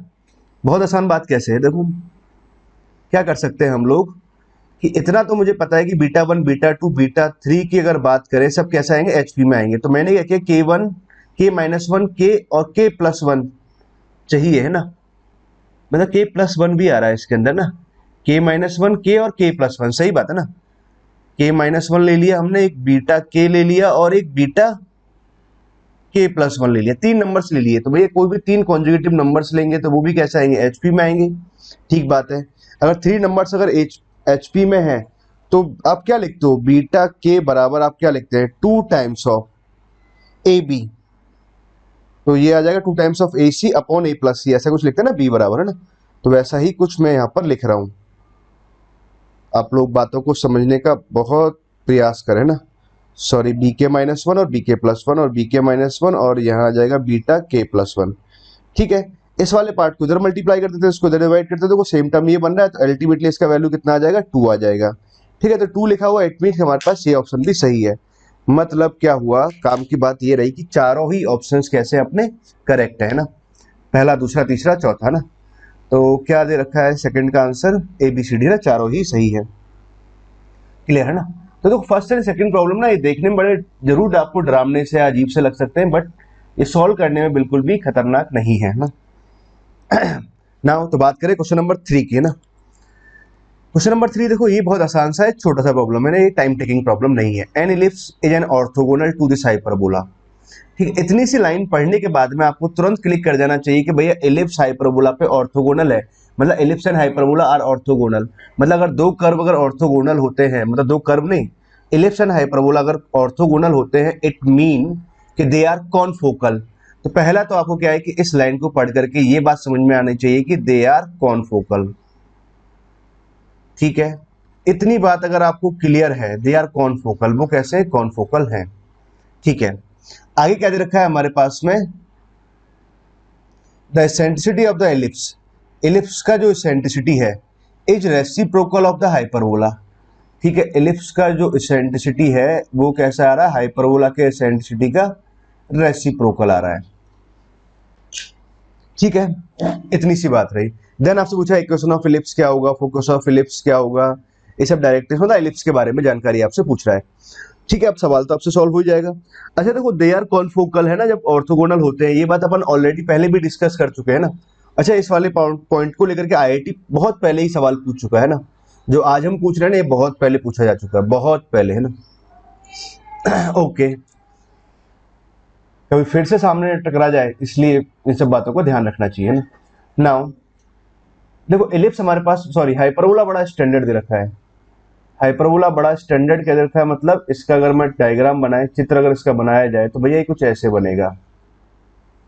पहली बात, इसका अगर मान लो कि √2,0 a,0 वर्टेक्स से आ गया और ये -a,0 मतलब -√2,0 आया। ठीक है ना, डायरेक्ट साइड से आप लिख देंगे ना, कोई दिक्कत नहीं है। फोकस के बारे में बात करें, अच्छा इसका एसेंट्रिसिटी आप लिखोगे तो a बराबर b आ रहा है, a² बराबर b² बराबर कितना आया, 2 आया। एसेंट्रिसिटी कितना आ जाएगा, 1 + b²/a²। वैसे तो क्या डायरेक्ट आपको √2 लिखना चाहिए, क्योंकि ये हमारे पास में कैसा लिखा हुआ है, √2 आ जाएगा ना, रेक्टेंगुलर हाइपरबोला है ना। ओके, चलो एसेंट्रिसिटी अगर उसका फोकस लिखेंगे तो कितना आ जाएगा, a,0, a का वैल्यू √2 और e का वैल्यू भी √2, मतलब ये तो कितना आ गया, 2,0 यहाँ फोकस आ गया और -2,0 यहाँ एक फोकस आ गया। क्वेश्चन ने क्या बोला है कि they are orthogonal, ellipse and hyperbola are orthogonal, it mean कि दे आर कॉनफोकल। कॉनफोकल मतलब कि भैया चित्र कुछ ऐसा ही बनेगा। मतलब इस इलिप्स के बारे में बात करें तो भैया मेजर एक्सिस क्या होगा, तो फोकस यहाँ पर आ रहा है एक्स एक्सिस पर, तो मेजर एक्सिस तो ये हो गया इलिप्स के हिसाब से, और ये माइनर एक्सिस हो गया। ठीक है, तो इलिप्स के लिए अगर बात करें तो भाई इलिप्स के लिए अगर बात करें तो इन केस ऑफ इलिप्स की बात करें तो AE,0, तो ए इलिप्स का एसेंट्रिसिटी, (0) है ना। इलिप्स की इक्वेशन लिखनी है तो आपको क्या चाहिए भाई, स्टैंडर्ड इलिप्स है तो x² + a² + y² / b² = 1, मतलब आपको a और b फाइंड आउट करना है अल्टीमेटली ना। अच्छा, इलिप्स का एसेंट्रिसिटी E मान लेते हैं, E इलिप्स लिख लेते हैं ना, या E ले लिया और ये कितना आ जाएगा, 1/√2 आ जाएगा, पहली बात। अच्छा, फोकस हमने लिखा, फोकस कितना आ जाएगा, A इलिप्स का है ना। E की बात करें तो यहाँ से इलिप्स का एसेंट्रिसिटी 1/√2 बराबर कितना आ गया, 2 आ जाएगा। तो यहाँ से A का वैल्यू कितना आ गया, 2√2 आया। ठीक है, A का वैल्यू ये आ गया, और b² हमारे पास कितना आता है, a² × 1 - (e²) आता है ना। मतलब कि काम की बात क्या रही कि A का वैल्यू तो ये आ रहा है, 2√2 का स्क्वायर हो जाएगा 8 और 1 - (e²). E कितना आ जाएगा, 1/√2, तो 1/2 यहाँ से आया, 1/2 यहाँ से आया, मतलब 4 यहाँ से आ गया, b² का वैल्यू 4 आ गया। ठीक है, अब पॉइंट ये समझो आप भैया, हमारे पास में अगर इसकी इक्वेशन लिखें तो भैया x² अपॉन में a² का वैल्यू कितना आ जाएगा, 8 आ जाएगा, plus sine of y² upon b² का वैल्यू कितना आ जाएगा, 4 आ जाएगा, दैट इक्वल्स टू 1। इसका आपने 2 से ऊपर नीचे मल्टीप्लाई डिवाइड कर दो तो x² + 2y² बराबर 8 आ रहा है, मतलब पहला वाला तो सही आया। इक्वेशन ऑफ फिलिप्स क्या होगा, ये होगा। ठीक है, फोकस ऑफ फिलिप्स क्या होगा, अरे फोकस तो वही होंगे जो हमारे पास हाइपरबोला के हैं, तो मतलब दूसरा वाला तो नहीं होगा। Equation of directrix of ellipse, अच्छा डायरेक्ट्रिक्स का इलिप्स, इक्वेशन ऑफ डायरेक्ट्रिक्स कितना आता है, वो तो x = +- (a/e), यहाँ माइनस करके दे रखा है तो -(a/e) लिख लेते हैं। AB इलिप्स का लिखना है और EB इलिप्स का लिखना है, तो A इलिप्स से कितना आ रहा था, 2√2 आ रहा है। ई कितना आ जाएगा 1/√2 आ जाएगा। तो 1/√2 जब यहाँ डालेंगे तो यहाँ √2 बनेगा, तो मतलब x+4 आना चाहिए, मतलब accordingly answer c is not correct, है ना। Equation of director circle of this ellipse मुझे लिखना है, तो कितना आ जाएगा डायरेक्टर सर्कल का, अगर मुझे इक्वेशन लिखेंगे तो यहाँ से आ जाएगा डायरेक्टर सर्कल का इक्वेशन कितना आता है, x² + y² बराबर a² + b² आता है। तो a² + b² कराएंगे तो 12 आ रहा है, मतलब सही बात है, यहाँ डी मैनेज करेगा। तो हमारे हिसाब से क्या आंसर आया, ए और डी आंसर आया, है ना। तो ये बहुत छोटा सवाल था ना, फटाफट सॉल्व हो गया, इसमें कहीं कोई समस्या नहीं थी, है ना। अब बहुत इजी भी है। इजी तब तक है जब तक उनको एक कॉन्फोकल वाला कंसेप्ट पता है। जिनको ये कंसेप्ट ही नहीं पता, फिर उनके लिए सवाल मतलब ये सॉल्व मतलब फट गया, मतलब उनके लिए भाई सवाल सॉल्व ही नहीं कर सकते ना। सॉल्व करेंगे तो बहुत टाइम लगाएंगे, उतने में तो ये 2-3 बार सॉल्व हो जाएगा ना। ठीक है, थर्ड का आंसर देख लेते हैं एक बार, क्या दिया है। थर्ड का आंसर क्या दे रखा है, ए और डी, और हमने भी क्या निकाला था, थर्ड का आंसर क्या निकाला, ए निकाला और डी निकाला, बिल्कुल सही जवाब, है ना।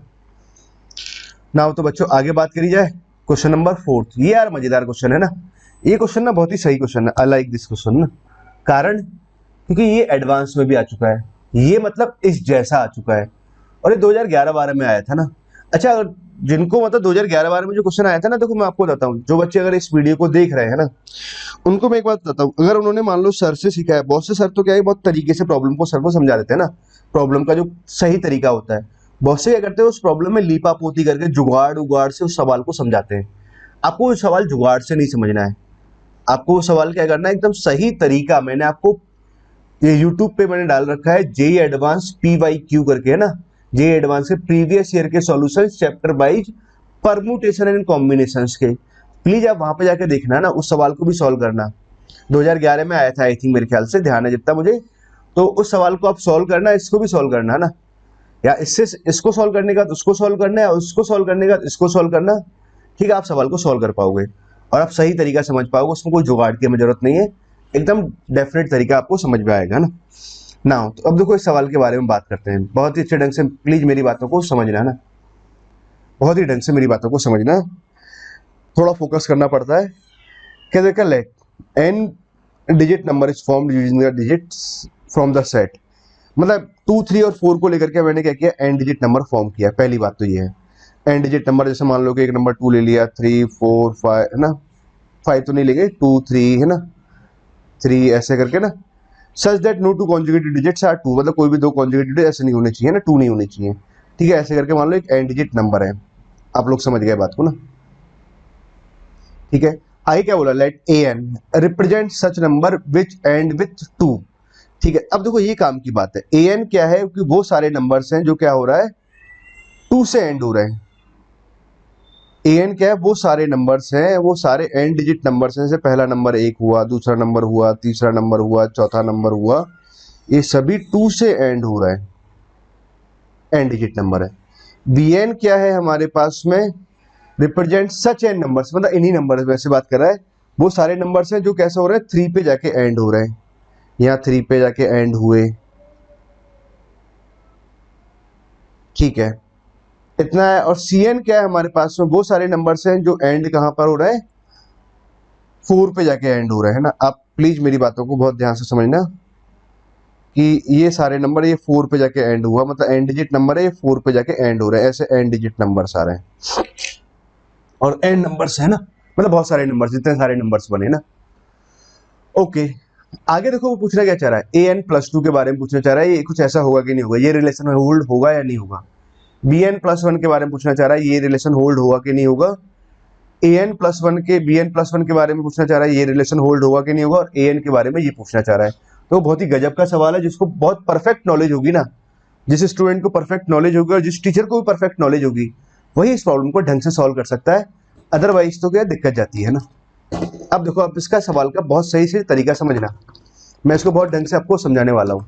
पहली बात तो देखो, एक बात आप समझो, या n+1 के बारे में से बात कर रहा है, तो क्यों ना मैं एक काम करता हूँ, n+1 पे ही कंडीशंस लगाते हैं और उसको n में कन्वर्ट कर लेंगे, कोई खास फर्क नहीं पड़ता। तो मैंने क्या किया, चलो बात को फिर से मैं लिखता हूँ, an+1 मतलब हमारे पास में क्या आएगा, सेट ऑफ ऑल नंबर्स आएंगे जो n+1 डिजिट्स होंगे, जो कितना होगा, n+1 डिजिट नंबर बनेगा जो 2 से जाके एंड हो रहा है। मान लो ये है, मैंने ऐसे किया, ऐसे मान लो कुछ नंबर्स, जितने भी सारे नंबर बन रहे होंगे सभी नंबर्स को लिखा, bn+1 लिखा मैंने एक बार को। बी एन प्लस वन क्या है, वो सारे नंबर्स हैं एन प्लस वन डिजिट के जो 3 पे जाके एंड हो रहे हैं, और सी एन प्लस वन क्या है कि वो सारे नंबर्स हैं जो क्या हो रहा है 4 पे जाकर के एंड हो रहे हैं। ठीक है यहां तक की बात आपने समझी ना, ये तो चलो हमारे पास ऐसे लिखा था। अब देखो बात को समझे, मेरी बात को बहुत ध्यान समझना ना, मैं इसमें अभी कुछ बोलने वाला हूं आपको। अच्छा देखो यहाँ पे क्या हो रहा है, 2 पे जाके एंड हो रहा है नंबर। ठीक है, अब उसने बोला है कि कोई भी दो कॉन्जुगेटिव डिजिट्स 2 नहीं हो सकती। मतलब यहाँ पे लास्ट में क्या होगा, इस वाले प्लेसेस की मैं बात करूं, इसका मतलब या 3 आ सकता है या 4 आ सकता है। मतलब इस वाले प्लेसेस पे अगर मैं देखूं या तो 3 3 3 3 3 आ रहा होगा, या 4 आ रहा होगा, 4 आ रहा होगा, 3 आ रहा होगा, 4 आ रहा होगा, ऐसे कुछ आ रहा होगा कि नहीं आ रहा होगा। तो अब देखो एक बात समझना, मैं यहाँ पे गोला बनाते हुए बोल रहा हूँ ना कि भाई ए ऐसे बहुत सारे ऐसे नंबर्स बन रहे होंगे। ठीक है, ऐसे बहुत सारे ए एन प्लस वन में वो एन प्लस वन डिजिट, ये से बहुत सारे नंबर्स आएंगे जो क्या हो रहा होगा यहाँ पर, ये 3 से एंड हो रहा होगा और ये 2 से एंड हो रहा होगा। ठीक है, इट मीन की अगर मैं बात करूं कि ए एन प्लस वन की अगर मैं बात की जाए कि भाई ए एन प्लस वन को मैं क्या लिख सकता हूं, भाई ये सारे वो नंबर्स हो गए जो कैसे आ रहे हैं 2 पे जाके एंड हो रहे हैं ना। ठीक है, तो हमारे पास अगर बात की जाए तो जितने सारे, देखो यहाँ पर अगर बात करें ए एन के बारे में अगर बात करूं, तो अगर मैं इसको ऐसे लिख सकता हूँ ए एन प्लस वन को ए एन पे, तो कितने सारे डिजिट 3 एन से ऐसे एंड हो रहे होंगे, तो ये तो अपना आ जाएगा 3 से एंड होने वाला तो बी एन है। ठीक है, और 4 पे एंड होने वाला कितना सी एन है। तो ए एन प्लस वन को मैं कुछ ऐसे लिख सकता हूँ बी एन प्लस सी एन। भाई यहाँ पे जितने सारे नंबर 3 से एंड होने वाले ऐसे बहुत सारे नंबर बने, मतलब बी एन नंबर बन रहे होंगे। ए एन डिजिट नंबर की बात करें तो ये टोटल कितना आ रहा होगा, ए एन प्लस वन के बराबर आ रहा होगा। आई होप आप ये बात अगर समझ पाए हो तो प्लीज, है ना, ये इंपॉर्टेंट पॉइंट था ना, ये समझने वाला पॉइंट था, ये समझना बहुत जरूरी था। तो इसमें देखो nth पोजीशन पर नंबर या तो 3 से एंड हो रहा होगा या 4 से एंड हो रहा होगा। 3 से एंड हो रहा होगा तो ऐसे 3 3 3 3 आप लिखते जाएंगे तो सारे नंबर तो बी एन काउंट करेंगे। ठीक है, और उधर जब से आ रहे हो तो सी एन नंबर काउंट करेंगे, तो मतलब ए एन प्लस वन बराबर कितना आ जाएगा, बी एन प्लस सी एन आ गया। टोटल नंबर्स इतने आ रहे होंगे। ठीक है ना, चलो कोई बात नहीं, इसमें समझ गए हो तो अच्छी बात है, नहीं समझे हो तो एक और ऑप्शन है आपके पास, एक और मतलब तरीका है। यहाँ 3 पे जाके एंड हो रहा है नंबर, है ना, इससे पहले वाला नंबर क्या हो सकता है, तो 2 से एंड हो सकता है या 3 से एंड हो सकता है या 4 से एंड हो सकता है। इतने समझ में आई। मतलब क्या हुआ कि अगर बी एन प्लस वन के बारे में अगर मैं बात करूं, तो बी एन प्लस वन के अगर बारे में बात की जाए तो इसका मतलब यहाँ तो ए एन सारी डिजिट सारी होंगी, बी एन सारी डिजिट आएंगे और सी एन सारी डिजिट आएंगे, तो B N A N plus one, B N plus one, C N plus one आ जाएगा ये। सिमिलरली अगर आपको सी एन प्लस वन लिखना है, 4 है तो भैया इससे पहले 2 3 या 4 से एंड हो सकता है, मतलब ये कितना आ जाएगा, A N plus B N plus C N आ जाएगा। मतलब सी एन प्लस वन की बात करूं तो भैया ये बी एन प्लस वन ही आ गया। चलो यहां तक की बात समझाना था, और यही आपको सबसे इंपॉर्टेंट पॉइंट था अभी तक तो, है ना। इस सवाल आगे एक और पॉइंट आएगा अभी। ठीक बच्चों, तो समझिए पॉइंट को, यहां तक की बात तो हमारे पास समझ गए आप लोग। अब क्या समझाएं आप लोगों को, ऑप्शंस देखते हैं। ऑप्शन से पहला देखो बी ऑप्शन देखा जाए, A N B N C N का सम कितना आ रहा है, बी एन प्लस वन आ रहा है, मतलब ऑप्शन बी तो फिट बैठ गया। ठीक है, अब बी एन प्लस वन के बारे में बात करें तो भैया ये ए एन पे ही डिपेंडेंट दिखाया, बी एन प्लस वन को ए एन पे डिपेंडेंट। तो देखो एक बात आप समझो, यहां से b N plus C N का सम कितना आ रहा है, ए एन प्लस वन आ रहा है, तो I can write this part a N plus a N plus one, ऐसा लिख सकते हैं। हाँ बिल्कुल ऐसे लिखा जा सकता है। तो बी एन प्लस वन का वैल्यू कितना आ रहा है, ए एन प्लस वन, और ए एन आ गया, मतलब ये पार्ट भी बिल्कुल सही है। ठीक है, सी तक भी हमारे पास बी और सी तो सही आ गया। अब बात करते हैं ए के बारे में। ए उसने बोल रखा है एन प्लस टू के फॉर्मेट में चाहिए। ठीक है ना, एन प्लस टू के फॉर्मेट में चाहिए, तो हमें एक काम करते हैं, ए एन प्लस वन तो b of n plus two, है ना।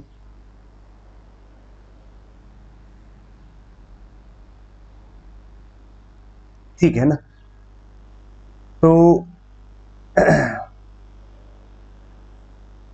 ओके ये हमारे पास में ऐसे आ गया। अब option a N plus two, a n और एन माइनस वन, तो ए एन प्लस टू। अच्छा अगर मुझे ए एन प्लस टू अगर लिखना होगा, है ना, तो बात को समझो, मतलब इन टर्म्स ऑफ सिर्फ ए में ही चाहिए, ए में क्या रिलेशन आ रहा होगा ना, ये बात कहना चाह रहे हैं। तो बस इन्हीं को सिंप्लीफाई करके मुझे ए में रिलेशन चाहिए। ओके, पॉइंट इज दैट यहाँ n+1 आ जाएगा, ठीक बात है ना। तो देखो बहुत ध्यान से बात को समझिए, है ना। मैं इसे यहाँ सॉल्व करता हूँ। ओके, bn+1 हमारे पास में इतना आ गया, an प्लस और an+1 आया ना।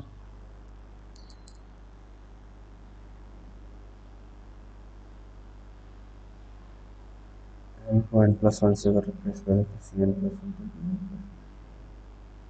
अच्छा देखो एक पॉइंट आप समझो,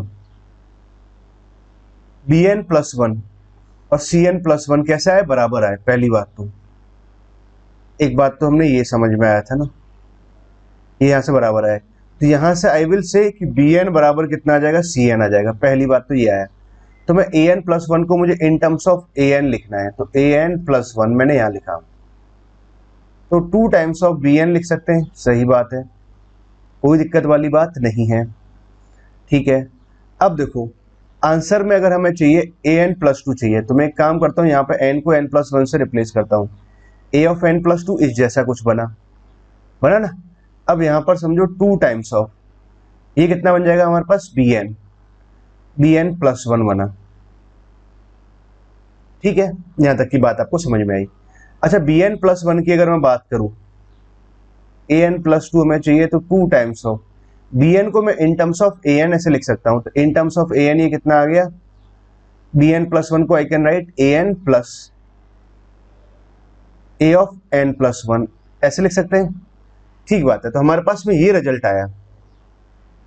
मतलब अगर मैं थोड़ी सी जगह बना लूं, अगर यहां से इसको रफ करते हुए मैं यहां लिखना चाह रहा हूं ना, आप इस बात को यहां से समझिए कि an+2 बराबर तो कितना आ गया, 2 टाइम्स ऑफ an, तो हमने यहां लिख सकते हैं, ठीक है ना। 2 टाइम्स ऑफ an मैंने यहां लिखा, और ये कितना बन जाएगा, 2 टाइम्स ऑफ an+1। चलो ऐसे लिख देते हैं, 2 टाइम्स ऑफ an और an+1। अब मुझे क्या चाहिए, n-1 और चाहिए ना। n-1 में हमें रिलेशन चाहिए,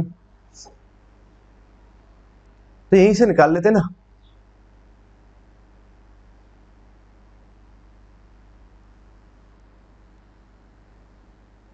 एक काम करते हैं ना, यहीं से इसको सिंप्लीफाई कर लेते हैं, अपना आंसर यही सॉल्व है ना। तो यहां से मैं n को n-1 से रिप्लेस करता हूं, तो यहां तो n+1 बन जाएगा एक, तो 2 टाइम्स ऑफ n को n-1 से रिप्लेस किया, यहाँ n-1 आया, और यहाँ कितना आ जाएगा, an आ जाएगा, ये आ जाएगा, ठीक बात है। अपने आंसर में मुझे क्या चाहिए, कि an+2 an और an-1 में रिलेशन चाहिए, तो an+1 का वैल्यू यहाँ से हटा देते हैं, यहाँ डालते हैं। तो ठीक है, देखो बात को समझिए, थोड़ी जगह की कमी पड़ रही है, और जगह को हम यहाँ बनाते हैं डिब्बे में ना। तो हमारे पास में कितना बनेगा, यहाँ से बना an+2 बराबर 2 टाइम्स ऑफ an, तो मैंने यहाँ लिखा, an+1 का जब वैल्यू मैं यहाँ लिखूंगा, तो ये मैं कुछ ऐसे लिख देता हूँ, 2 times of an-1 plus sine of 2 times of an, ये आ गया, ठीक है। अब देखो हमारे पास में कितना बन जाएगा, 3 टाइम्स ऑफ an यहाँ से बना, और 2 से मल्टीप्लाई किया तो 6 टाइम्स ऑफ an। मतलब ये रिजल्ट तो नहीं बैठ रहा है ना, मतलब a नहीं आएगा ना। चेक भी कर लेता हूँ मैं थोड़ी देर के लिए, b और c तो आ रहा है ना, a नहीं आना चाहिए ना। आप लोग भी सॉल्व कर सकते हो उसको बहुत तसल्ली से। तो हाँ ठीक है, फोर्थ का a नहीं आ रहा, बी सी डी ना बड़ा सा ऑप्शन आ रहा था ना। ओके चलो, ये तो मैंने इसलिए चेक कर लिया क्योंकि यहाँ ए तो नहीं होगा ना, क्योंकि अब क्लियर हो गया ना, सब कुछ सही है ना। बस कहीं मैं कोई गलती नहीं कर रहा हूँ इसलिए चेक कर लिया ना। एग्जाम में आप तो खैर कर ही नहीं पाओगे, आंसर की थोड़ी होती है, आंसर की तो आप खुद बनाते हो। चलो ओके, चलो यहाँ तक की बात तो आपको समझ में आई है ना। अब देखो अल्टीमेटली आपको एक और बात समझाते हैं ना।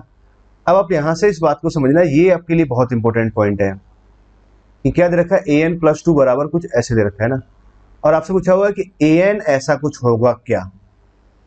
अब देखो आपको बड़ा ही, अगर आपको अच्छी नॉलेज होगी देन आप इस वाले प्रॉब्लम को ढंग से आगे और प्रोसीड कर सकते हैं। मतलब बी और सी तक तो ठीक था, अब आपको आगे और प्रोसीड करने के लिए क्या नॉलेज की जरूरत पड़ेगी। तो देखो यहाँ पे क्या है, डिक्रीजिंग ऑर्डर में, डिक्रीज मतलब 3 कॉन्जुगेटिव नंबर्स का रिलेशन दे रखा है, और ये कुछ n पावर n और माइनस बीटा पावर n कुछ ऐसे दे रखा है। अच्छा देखो समझो बात को, समझे बात को, अगर आपको क्वाड्रेटिक अगर याद आ रहा हो क्वाड्रेटिक में अगर आपको ऐसे याद आ रहा हो कि क्वाड्रेटिक अगर आपके पास ए एक्स स्क्वायर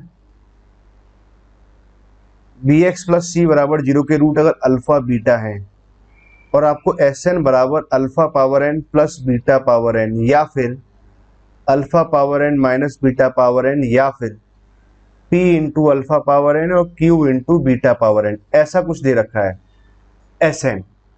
तो आपको पता होगा न्यूटन इक्वेशन के बारे में कुछ बात आप जानते हैं, क्या जानते हैं हम? A इंटू, यहाँ से आप लिखो और बस ऑर्डर डिक्रीज करते जाओ। A इंटू एस एन लिखा सपोज करो आपने, फिर क्या लिखोगे? B into s of n minus one, फिर C into s of n minus two, that equal to कितना आ जाएगा? 0 आएगा। ये रिलेशन होल्ड होता है। अब देखो सवाल में क्या दे रखा है, अब आप बात को समझना उल्टा तरीके से कि ऐसा कुछ रिलेशन हमारे पास ऑलरेडी पता है, मतलब an प्लस टू बराबर, ये हमारे लिए अभी एस एन की तरह काम कर रहा है ना, minus of two times of, यहाँ कितना आ जाएगा? an, two times of an minus of two times of an plus one. Sorry कुछ गलत तरीके से तो नहीं लिखा, टू टाइम्स ऑफ an और two times of an plus one सही है। मैं कुछ इसको ऐसे लिखता हूँ, पहले n प्लस वन लिखता हूँ बाद में n लिखते हैं, बराबर में 0। ऐसा कुछ रिलेशन आपको दे रखा है। अभी एस एन की तरह क्या बिहेव कर रहा है? an प्लस टू, ऐसे an बिहेव कर रहा है ना। अच्छा, अगर मान लें कि यहाँ पर हम क्वाड्रेटिक के अगर कोफिशिएंट्स की बात करें तो यहाँ से अगर करस्पॉन्डिंग अगर मैं क्वाड्रेटिक ढूंढूं तो 1 into x square minus two into x plus constant हमारे पास कितना आ जाएगा? माइनस टू बराबर 0। ये क्वाड्रेटिक बना। इस क्वाड्रेटिक के भैया दो रूट आएंगे, एक अल्फा और बीटा, ठीक है। और आंसर में क्या पूछना चाह रहा है? ये तो पूछना चाह रहा है कि अल्फा पावर एन आ रहा है प्लस बीटा पावर एन, तो उल्टा जा रहा है ना। न्यूटन इक्वेशन में क्या होता है कि ये दे रखा होता है, ये दे रखा होता है, आप ये रिलेशन निकालते हैं। अभी क्या पता है? ये रिलेशन पता है, आपको उल्टा जाना है, ये निकालना है आपको ना। और ये सभी के लिए होल्ड होता है ना, इसके लिए, प्लस के लिए, माइनस के लिए, प्योर की कुछ भी हो ना, उसके लिए भी होल्ड होता है। अब देखो इसके लिए एस एन लिखना है, एस एन बोले या फिर ए एन बोले, है ना। तो भैया ये कितना बनेगा? P into alpha power n plus Q into beta power n, ये आएगा ना हमारे पास, ठीक है। तो अल्फा बीटा तो मैं यहाँ से निकाल सकता हूँ। अगर मैं यहाँ से अल्फा कैलकुलेट करें और बीटा कैलकुलेट करें, मतलब इसके रूट कैलकुलेट करें, x square minus two x, एक काम करते हैं, वन ऐड करते हैं, वन सब्ट्रैक्ट करते हैं। चलो ठीक है, तो ये तो बना एक्स माइनस वन का होल स्क्वायर माइनस थ्री, तो यहाँ थ्री आ गया और एक्स का वैल्यू कितना आ गया? One plus minus of root three आया, ये एक्स का वैल्यू आया। तो ए एन तो यहाँ से आ गया p into one plus root three power में एन, तो मैंने यहाँ से लिखा q into one minus of root three power में एन, मैंने ये लिखा, ठीक है। ये आ गया a n p into something और प्लस क्यू इंटू समथिंग। यहाँ तक की बात तो हमें समझ में आई है ना। अब बात आती है कि पी और क्यू कैसे फाइंड आउट करें भैया। अब पी और क्यू निकालने के लिए आपको फिर लॉजिक सोचना पड़ेगा कि पी और क्यू का वैल्यू कैसा आ रहा है ना, क्योंकि उसी हिसाब से देखो वन प्लस रूट थ्री कुछ ऐसा तो मैनेज कर रहा है ना। पी और क्यू का वैल्यू आपको और डिसाइड करना है। तो एक काम करते हैं, क्या काम करते हैं ना, काम ये किया जाए, आपको A1 A2 तो पता ही है, A1 A2 ना, तो सवाल बड़ा ही मजेदार है ना। A1 A2 के बारे में अगर बात की जाए, A1 हमारे पास क्या होगा और A2 क्या होगा। A1 एक्चुअली है क्या? A1 बनेगा वन डिजिट का नंबर जो एंडिंग विथ कैसा हो रहा हो? 2 हो रहा हो। भाई एंडिंग विथ 2 हो, तो भाई एंडिंग विथ 2 हो, वो ऐसे नंबर ऑफ नंबर्स है ना, ऐसे कितने सारे नंबर्स बनेंगे, तो वन डिजिट का नंबर होगा, 2 से एंड होगा, तो एक ही नंबर बनेगा 2, मतलब कितना है? A1 का वैल्यू तो 1 आया, ठीक है। A2 की अगर बात करूं मैं, क्या होगा भाई? 2 डिजिट का नंबर होगा और जो कैसा आ रहा हो? एंडिंग विथ 2 होगा, तो 2 से एंड हो, 2 से एंड हो और दो कॉन्जिक्यूटिव डिजिट्स 2 ना हो। तो भैया यहाँ पे क्या हो सकता है? 2 2 तो यहाँ रख नहीं सकते, तो यहाँ 3 रख सकते हैं, यहाँ पर हम यहाँ क्या 4 रख लेते हैं, ठीक है। तो कितने सारे नंबर्स आए? 2 ही नंबर आए, तो यहाँ 2 आया। A1 का वैल्यू 1 आ रहा है और A2 का वैल्यू 2 आ रहा है। तो अब आगे हमें क्या करना चाहिए? A1 A2 अगर निकालना है, आगे की बात ये रहेगी, क्या आगे की बात रहेगी आप समझिए। आगे की बात ऐसी है कि A1 का वैल्यू 1 आ गया और A2 का वैल्यू 2 आ गया, ठीक है। अब मैं अकॉर्डिंग यहाँ से A1 लिखता हूँ। A1 अगर मैं यहाँ से लिखूंगा तो 1 plus p plus root three और Q 1 minus of root three, है ना। A1 का वैल्यू n का वैल्यू 1 रखा ना, A1 का वैल्यू 1 आ गया यहाँ पर, ठीक है। यहां से एक बात मुझे समझ में आई, A2 का वैल्यू और लिख लेता हूं। A2 कितना आ जाएगा? p इंटू 1+√3 का whole square plus q into 1 minus of √3 का होल स्क्वायर बराबर a2 का वैल्यू कितना आ रहा है, 2 आ रहा है। a2 का वैल्यू तो हमने यहां से लिखा और 2 यहां पर लिखा। ठीक है, ओके, बात को आप समझ रहे हैं ना अच्छे ढंग से। अब देखो p मैंने यहाँ पर मल्टीप्लाई कर दिया, इसका स्क्वायरिंग ओपन करते हैं, 3 + 1 तो कितना आ जाएगा, यहाँ पर 4 आ जाएगा, प्लस यहाँ से आया है ना। वैसे मैं तो ना यहीं से सॉल्व हो जाएगा, चलो आपको समझाता हूँ मैं ना। 2√3 यहाँ से लिखा, आम बेचने वाला आया है, आपको आम खाने 2 माइनस ऑफ √3, ऐसे आवाज लगाते रहते हैं ना, आते रहता है कोई ना कोई। चलो 4 माइनस ऑफ 2√3 बराबर कितना आ गया, 2 आ गया। मैं देखो तो क्या समझाना चाहूंगा, पी और क्यू रैशनल है ना, वो आप यहीं से निकाल सकते हो, वैसे हमें इसकी जरूरत नहीं है, समझाने के तौर पे समझा देते हैं ना।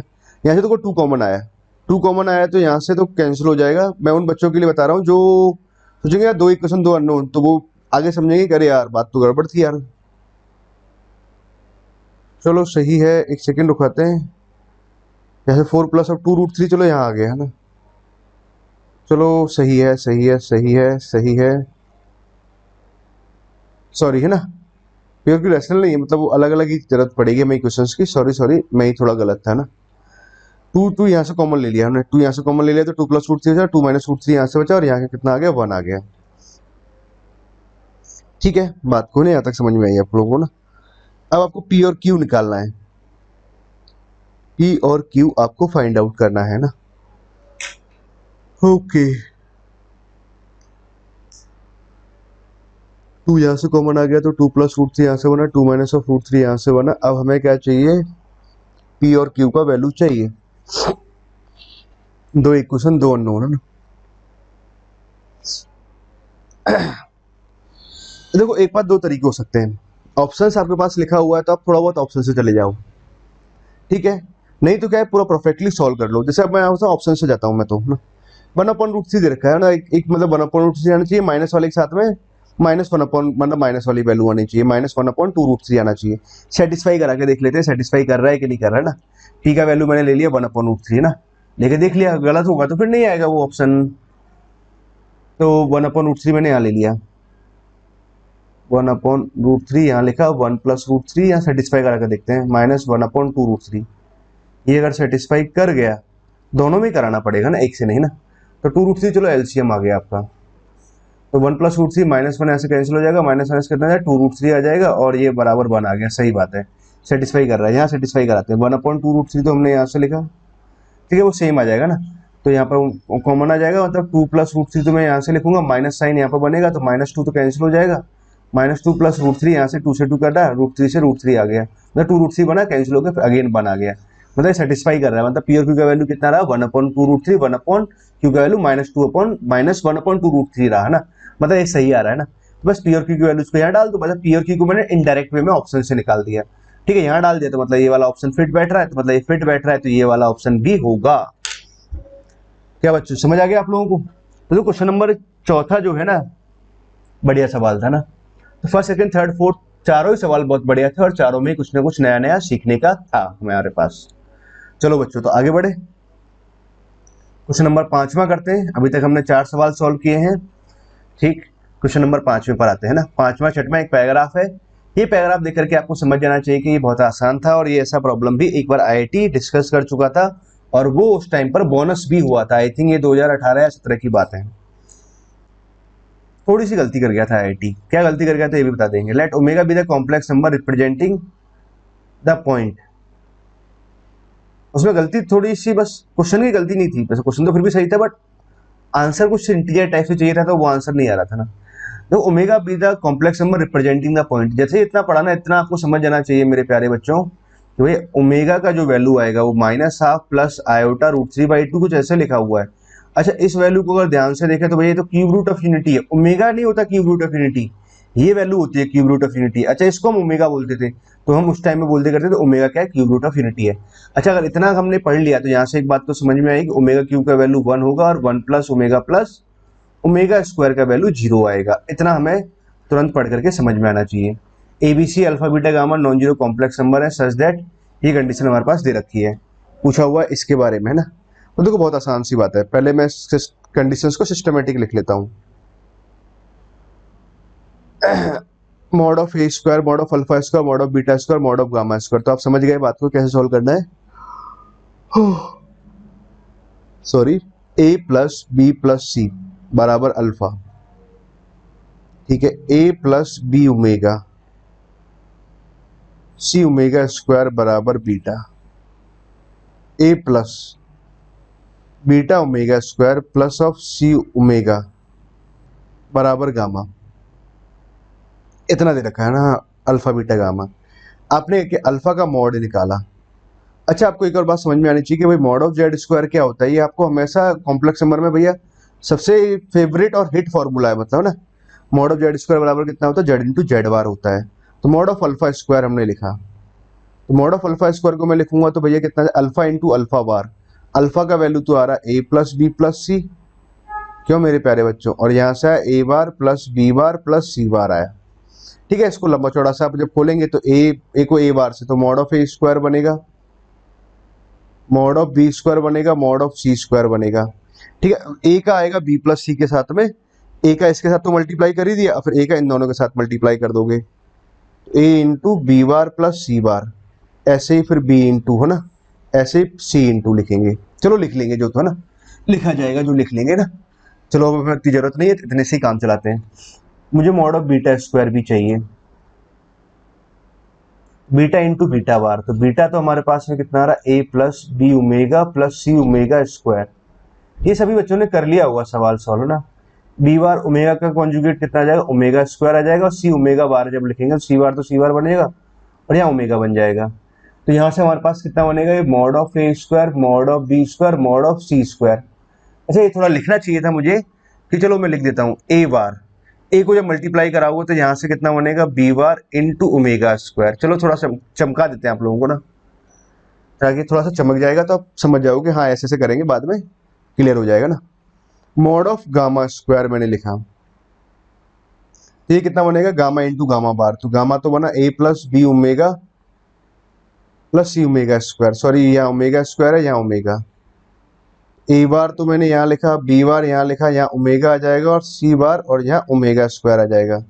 ठीक, अगेन हमारे पास तो इस तरह की टर्म तो बनेगी ना। आप लोग हो भी होशियार बच्चे, आप लोग समझ गए होंगे, और अब तक अगर आपने सभी डीपीपीज को बहुत अच्छे से सॉल्व किया होगा, आई एम श्योर कि आप अपने आप को एक ये भी महसूस करते होंगे कि हाँ, लेवल में पहले से ज़्यादा इंप्रूवमेंट हुआ है। अब इन्होंने क्या है कि ऐसी रफली कभी कुछ कर लिया कभी कुछ कर लिया, तो उनका तो भाई कुछ भी नहीं हो सकता ना।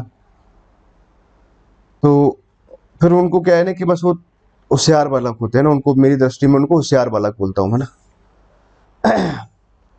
तो चलो ऐसे मल्टीप्लाई कराएंगे, ऐसे 3 टर्म्स और आ जाएंगे, मतलब 2 ब्रैकेट और आ जाएंगे ना। अब देखो आप बात को समझें, इन सभी को जब मैं ऐड कराऊंगा तो भैया mod of alpha square, mod of beta square, mod of gamma square हमने यहाँ लिखा। ठीक है, mod of A square, mod of A square, mod of A square, तो मैं कितना लिख दूंगा, 3 times of mod of A square लिखेंगे। यहाँ mod of B square, mod of C square आ गया। यहाँ तक की बात सही है ना। अब देखो आप आगे की बात समझ लो, ए इंटू बी बार से समझ लो, है ना। आप सारी बात यहीं समझ जाएंगे। ए इंटू बी बार यहाँ से आ रहा है, ए इंटू बी बार यहाँ से आ रहा है, ए इंटू बी बार कॉमन आया, यहाँ से 1 बचेगा, यहाँ से ओमेगा स्क्वायर बचा, यहाँ से ओमेगा बचा, मतलब अंदर बचा 1 प्लस ओमेगा स्क्वायर। और ये तो आप यहीं से ही आप डिसीजन ले चुके थे, 1 प्लस ओमेगा स्क्वायर का वैल्यू कितना है ना, 0। ऐसे सभी से आएगा, सबका वैल्यू 0 0 0 हो जाएगा, मतलब फाइनली 0 हो जाना है। कुछ उसने ऐसा पूछाएगा, ये लैम्डा टाइम्स है तो इसका वैल्यू कितना होगा। हाँ तो ठीक है, लैम्डा का वैल्यू कितना आ जाएगा, 3 आ जाएगा। तो क्या आंसर होगा, आंसर इज 3। क्लियर बच्चों, आई होप आप यहाँ तक की बात समझ गए, है ना। अरे क्वेश्चन नंबर 6 को मैं सॉल्व नहीं कर रहा, आपको हिंट देकर छोड़ दे रहा हूँ। कारण क्या है कि ये सॉल्व हो जाएगा, इसमें इतनी दिक्कत नहीं है ना। 6 में, इसमें तो थोड़ी बहुत दिक्कत थी ना। अच्छा देखो, 6 को अगर सॉल्व करना रहेगा कैसे करेंगे आप लोग, है ना, बात को समझो। देखो इसको मैं समझाता हूँ, यहाँ से इसको मल्टीप्लाई कराओगे, यहाँ से इसको मल्टीप्लाई कराओगे, फिर इसको मल्टीप्लाई कराएंगे ना, बाकी सारे रिजल्ट आपको पता है, ओमेगा के रिजल्ट पता ही है ना। इस क्वेश्चन में इतना दम नहीं है ना।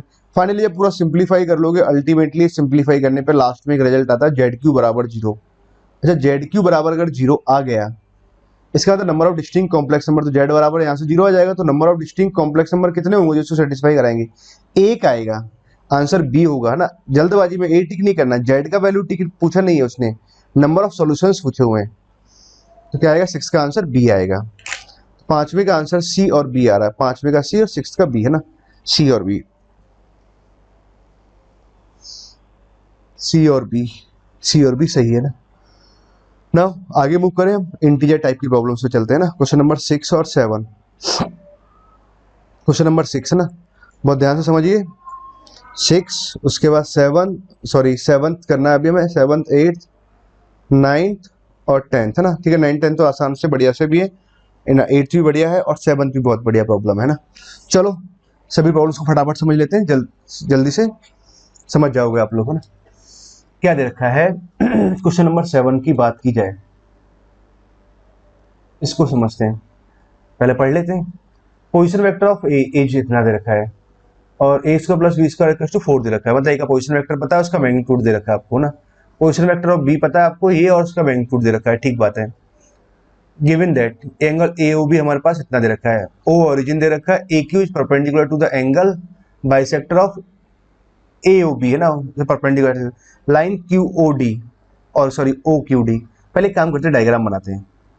ओ मैंने यहाँ लिया, ठीक है, ए मैंने यहाँ ले लिया, ठीक है। थोड़ा सा मैंने क्या सिस्टमेटिक बनाने की कोशिश करी, कारण क्या है कि ओ ई लेंथ मुझे 2 दिखाना है, ठीक है। ये 2 लेंथ ले लिया और ये 3 ले लिया। मान लो इसका पोजीशन वेक्टर अल्फा मान लेता हूँ थोड़ी देर के लिए, और बीटा इसका पोजीशन, बी पॉइंट है तो इसका पोजीशन वेक्टर बीटा मान लेते हैं। और ये कितना दे रखा है आपको, ये तो दे रखा है ए आई प्लस बी जे प्लस सी के, ठीक। ओ ए वेक्टर का मैग्नीट्यूड जब निकालेंगे तो under root of A square plus B square plus c square, 4 दे रखा था तो 2 लेंथ आ गया, ये 9 दे रखा था तो 3 लेंथ आ गया। चलो ये इतना पता है आप लोगों को ना, इतना इस पे लोड नहीं लेते ना। एक काम करते हैं, ए बी को अपनी साइड से ऐसे ही ज्वाइन कर लेते हैं। अब देखो उसने क्या बोला है, एंगल ए ओ बी, मतलब ये एंगल कितना है हमारे पास में 2 cos इनवर्स ऑफ a/5, तो एंगल 2 थीटा मान लेते हैं। ओ ओरिजिन दे रखा है A Q is perpendicular to the angle bisector of A O B. अच्छा, ए ओ बी का मैं एंगल बाइसेक्टर लिखता हूँ, भैया ये गया ये गया एंगल बाइसेक्टर, ठीक है। और ये एंगल बाइसेक्टर, तो ये एंगल अगर थीटा माना है तो ये एंगल भी कितना होगा, थीटा होगा। एंगल बाइसेक्टर है तो कुछ कुछ बातें तुरंत आपके दिमाग में क्लिक करनी चाहिए भाई, इन दोनों का रेशो 2:3 आ जाएगा ना। जो भी एंगल बाइसेक्टर की प्रॉपर्टी होती है तुरंत आपके माइंड में क्लिक कर जाना चाहिए। अच्छा, उसने क्या बोला, A Q is perpendicular to angle bisector of this, मतलब ए क्यू हम ये ले लेते हैं, this is the A Q, तो ये क्यू है, ठीक है। आगे उसने क्या बोला है, लाइन ओ क्यू डी और d lies on a b, तो मतलब यहाँ पर डी दे रखा है, ये डी है, ऐसा कुछ है। तो आपसे पूछा हुआ अभी क्यू डी जो लेंथ है बताओ ये कितना होगा,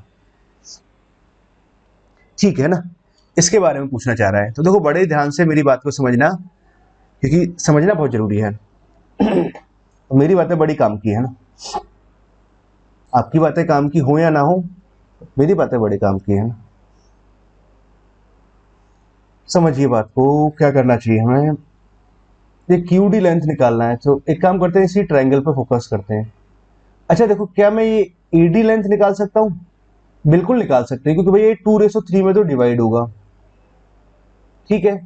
एडी अगर मैं लेंथ की बात करूं, एडी लेंथ आ जाएगा भैया 2/5 इंटू ए बी आ जाएगा।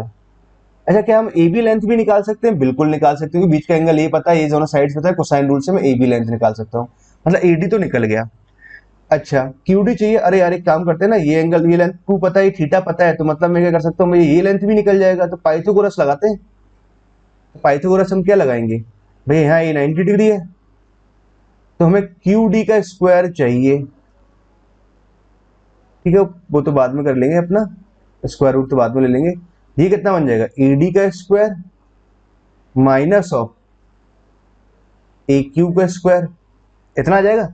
ए डी चलो आपको मालूम चल गया 2/5 इंटू ए बी आ जाएगा।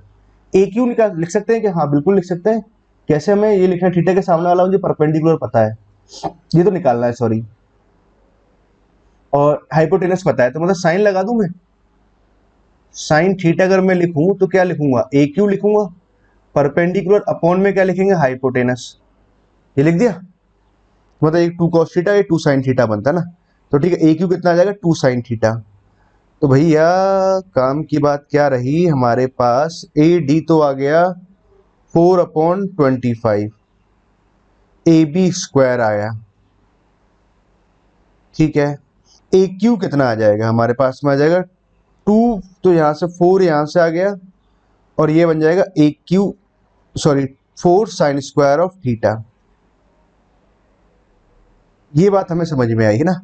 बस ये अपना आंसर है। अब मुझे ए बी और साइन मतलब ये सब वैल्यूज चाहिए ना, तो ठीक है, बहुत आसानी से लिख सकते हैं ना। कैसे लिख सकते हैं, कुछ कुछ बातें और समझो। देखो 2 थीटा बराबर कितना आ रहा है, तो 2 cos इनवर्स ऑफ 1/5 आया। 2 से 2 काटा तो cos थीटा बराबर कितना आया, 1/5 आया। पहली बात तो ये समझ में आई है ना। ठीक है, एक बात तो ये समझ में आई। अच्छा, कोसाइन रूल और समझते हैं ना, इसको डिब्बे में रखते हैं, कोसाइन रूल लगाते हैं।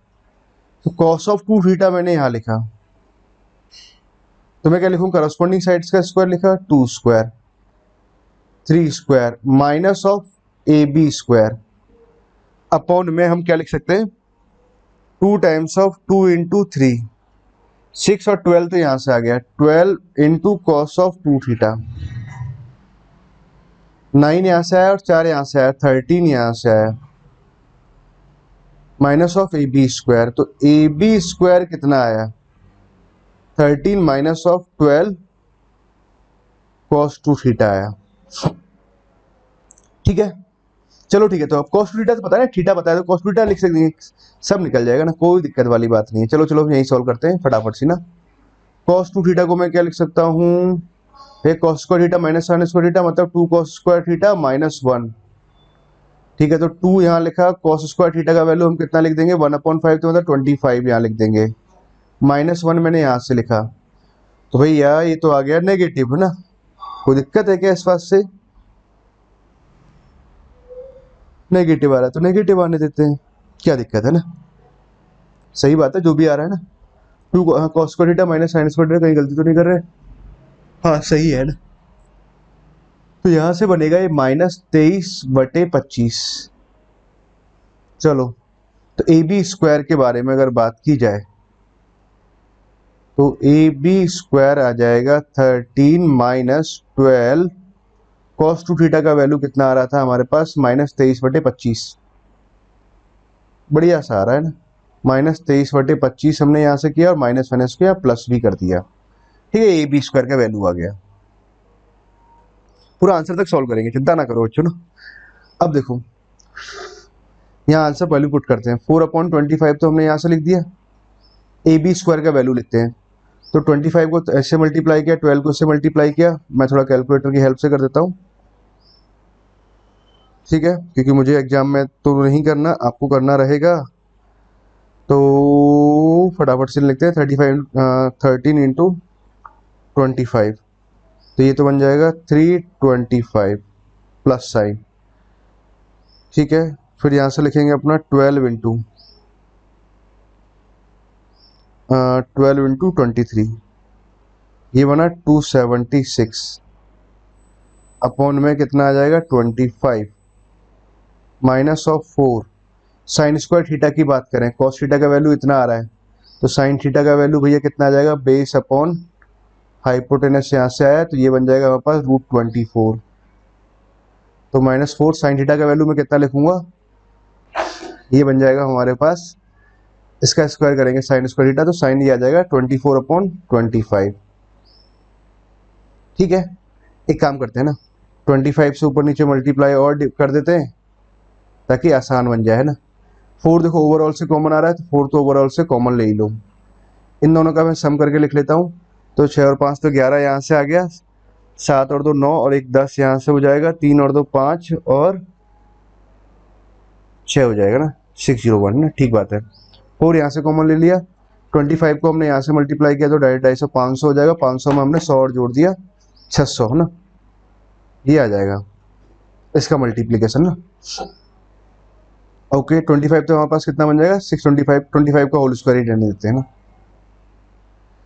मतलब ये तो नंबर बड़ा आसान सा बना ना, क्यू डी का स्क्वायर इतना आया, क्यू डी का स्क्वायर रूट लेंगे तो कितना आ जाएगा, 2 यहाँ से आएगा, 1 यहाँ से आएगा और 25 यहाँ से आएगा, मतलब अल्टीमेटली आया। तो 25 इंटू क्यू डी पूछा हुआ आपसे, कितना आ जाएगा, 2 आ जाएगा इसका वैल्यू ना।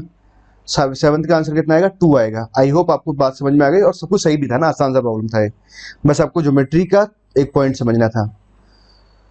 2 आंसर दिया है 7th का, एकदम सही जवाब है ना, 2 आंसर। ओके बच्चों, सही है ना, क्लियर। आपको आई थिंक ये सवाल समझ में आ गया होगा, इसमें कहीं भी कोई दिक्कत और कोई भी समस्या नहीं है। बस अब 3 सवाल और बचे हुए हैं, फटाफट सॉल्व करते हैं ना। अच्छा, क्वेश्चन नंबर 8 ना, ये बहुत ही बढ़िया है ना, बहुत ही प्यारा क्वेश्चन है, लवेबल है ना, और आज सॉल्व करना आसान है इसको। इसकी कहानी अगर बताई जाए तो ये इतना डिफिकल्ट नहीं पड़ता, बस शर्ते आपको शब्दों का मतलब अपने जो स्टेप्स हैं उनका सही चुनाव करना पड़ेगा ना। अब बहुत आसानी से इसे किया जा सकता था ना। देखो क्या देखा, suppose F and G are differentiable function दे रखे हैं, ठीक है, ये कंडीशन हमारे पास दे रखी है। इस कंडीशन को बहुत देर से अगर आप बहुत अच्छे से देखें और से घूरे ना, तब बहुत सारी बातें यहीं से सीख जाते हैं। All real value of x है ना, also F is non negative, F non negative है, मतलब नॉन नेगेटिव का मतलब तो ये हुआ कि एफ नेगेटिव नहीं है, मतलब जीरो हो सकता है या पॉजिटिव हो सकता है। ये दे रखा है जी इज पॉजिटिव, इसका मीनिंग है जी ऑलवेज कैसा है, जीरो से बड़ा ही है, जी जीरो नहीं है। जीरो से लेके ए में एफ ऑफ जी एक्स, इसका इंटीग्रेशन इतना दे रखा, for real value of a, ऐसा कुछ पता है ना, ठीक है। और g of F of zero का वैल्यू 1 है, then the value of g of F of 4 is, ये दे रखा है। तो भाई लैम्डा पूछा, लैम्डा नेचुरल नंबर है ना।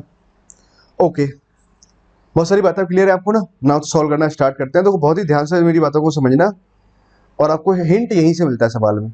एक्स यहाँ लिखा हुआ है, इसको पहले मैंने यहाँ लिखा तरीके से लिखा जी एफ एक्स लिखा, ठीक है, और फिर यहाँ से मैंने f dash of ji x लिखा, और यहाँ जी डैश एक्स लिखा। ये जी डैश है ना, ये बात तो आप समझ गए होंगे अभी तक तो ना। यहाँ एफ ऑफ जी एक्स है, यहाँ जी डैश ऑफ एफ एक्स है, और यहाँ एफ डैश एक्स है। कई बार बच्चों को लगा होगा कि यार यहाँ पे जो एक्स है ये कुछ एडिशनल गलती से लिखा गया है। नहीं नहीं, गलती से नहीं, सही लिखा हुआ है। आपको सॉल्व करने पे सोचना है ना। अब देखो आप आगे समझिए, देखो इतनी सारी हम हजारों प्रॉब्लम की जब प्रैक्टिस कर जाएंगे ना, एक्चुअली हम हजारों बातें जानते हैं ना, हर प्रॉब्लम अपने आप में अलग है ना, हम हजारों बातें सीख के जा रहे हैं, तो इसलिए प्रैक्टिस बहुत जरूरी है ना। एक्स डिफरेंट डिफरेंट प्रॉब्लम्स की प्रैक्टिस आप जस्टिफाई कर पाएंगे, हाँ एटलीस्ट मैं इतनी प्रॉब्लम्स एग्जाम से पहले कर चुका है ना। देखो यहाँ पे f dash of ji x है, मतलब ये कितना आपको समझ में आएगा कि एफ ऑफ जी एक्स का डिफरेंशिएशन है। एफ ऑफ जी एक्स यहाँ लिखा हुआ है, can be write like that. हाँ, क्या हम ऐसा लिख सकते हैं कि इसको जी डैश एक्स यहाँ लिखा और एफ ऑफ जी एक्स यहाँ लिखा, बिल्कुल ऐसा लिख सकते हैं। अब आप इतना तो समझ ही गए कि इसको मैंने यहाँ लिखा और इसको एफ डैश एक्स यहाँ लिखा, अपॉन में मैंने इसको जी एफ एक्स लिख दिया। बात समझ गए यहाँ तक? यहाँ तक की बात बिल्कुल सही है। अब देखो, अब आपको इतना समझ में आएगा, नीचे एफ एक्स ऊपर इसका डिफरेंशिएशन लिखा हुआ, नीचे एफ एक्स का डिफरेंशिएशन लिखा हुआ। अरे यार ऐसा कैसे होता है, ये एल एन एफ एक्स से आता है ना, इसका इंटीग्रेशन कितना आता है, एल एन एफ एक्स। तो मतलब अगर आपको इतने बात मालूम है तो मतलब काम की बात ये रही कि D over D X can be write like that, कि D of F of ji X, क्या हम ऐसा लिख सकते हैं? बिल्कुल ऐसा लिख सकते हैं। और d of x g of F x, क्या हम ऐसा लिख सकते हैं? बिल्कुल ऐसा लिख सकते हैं।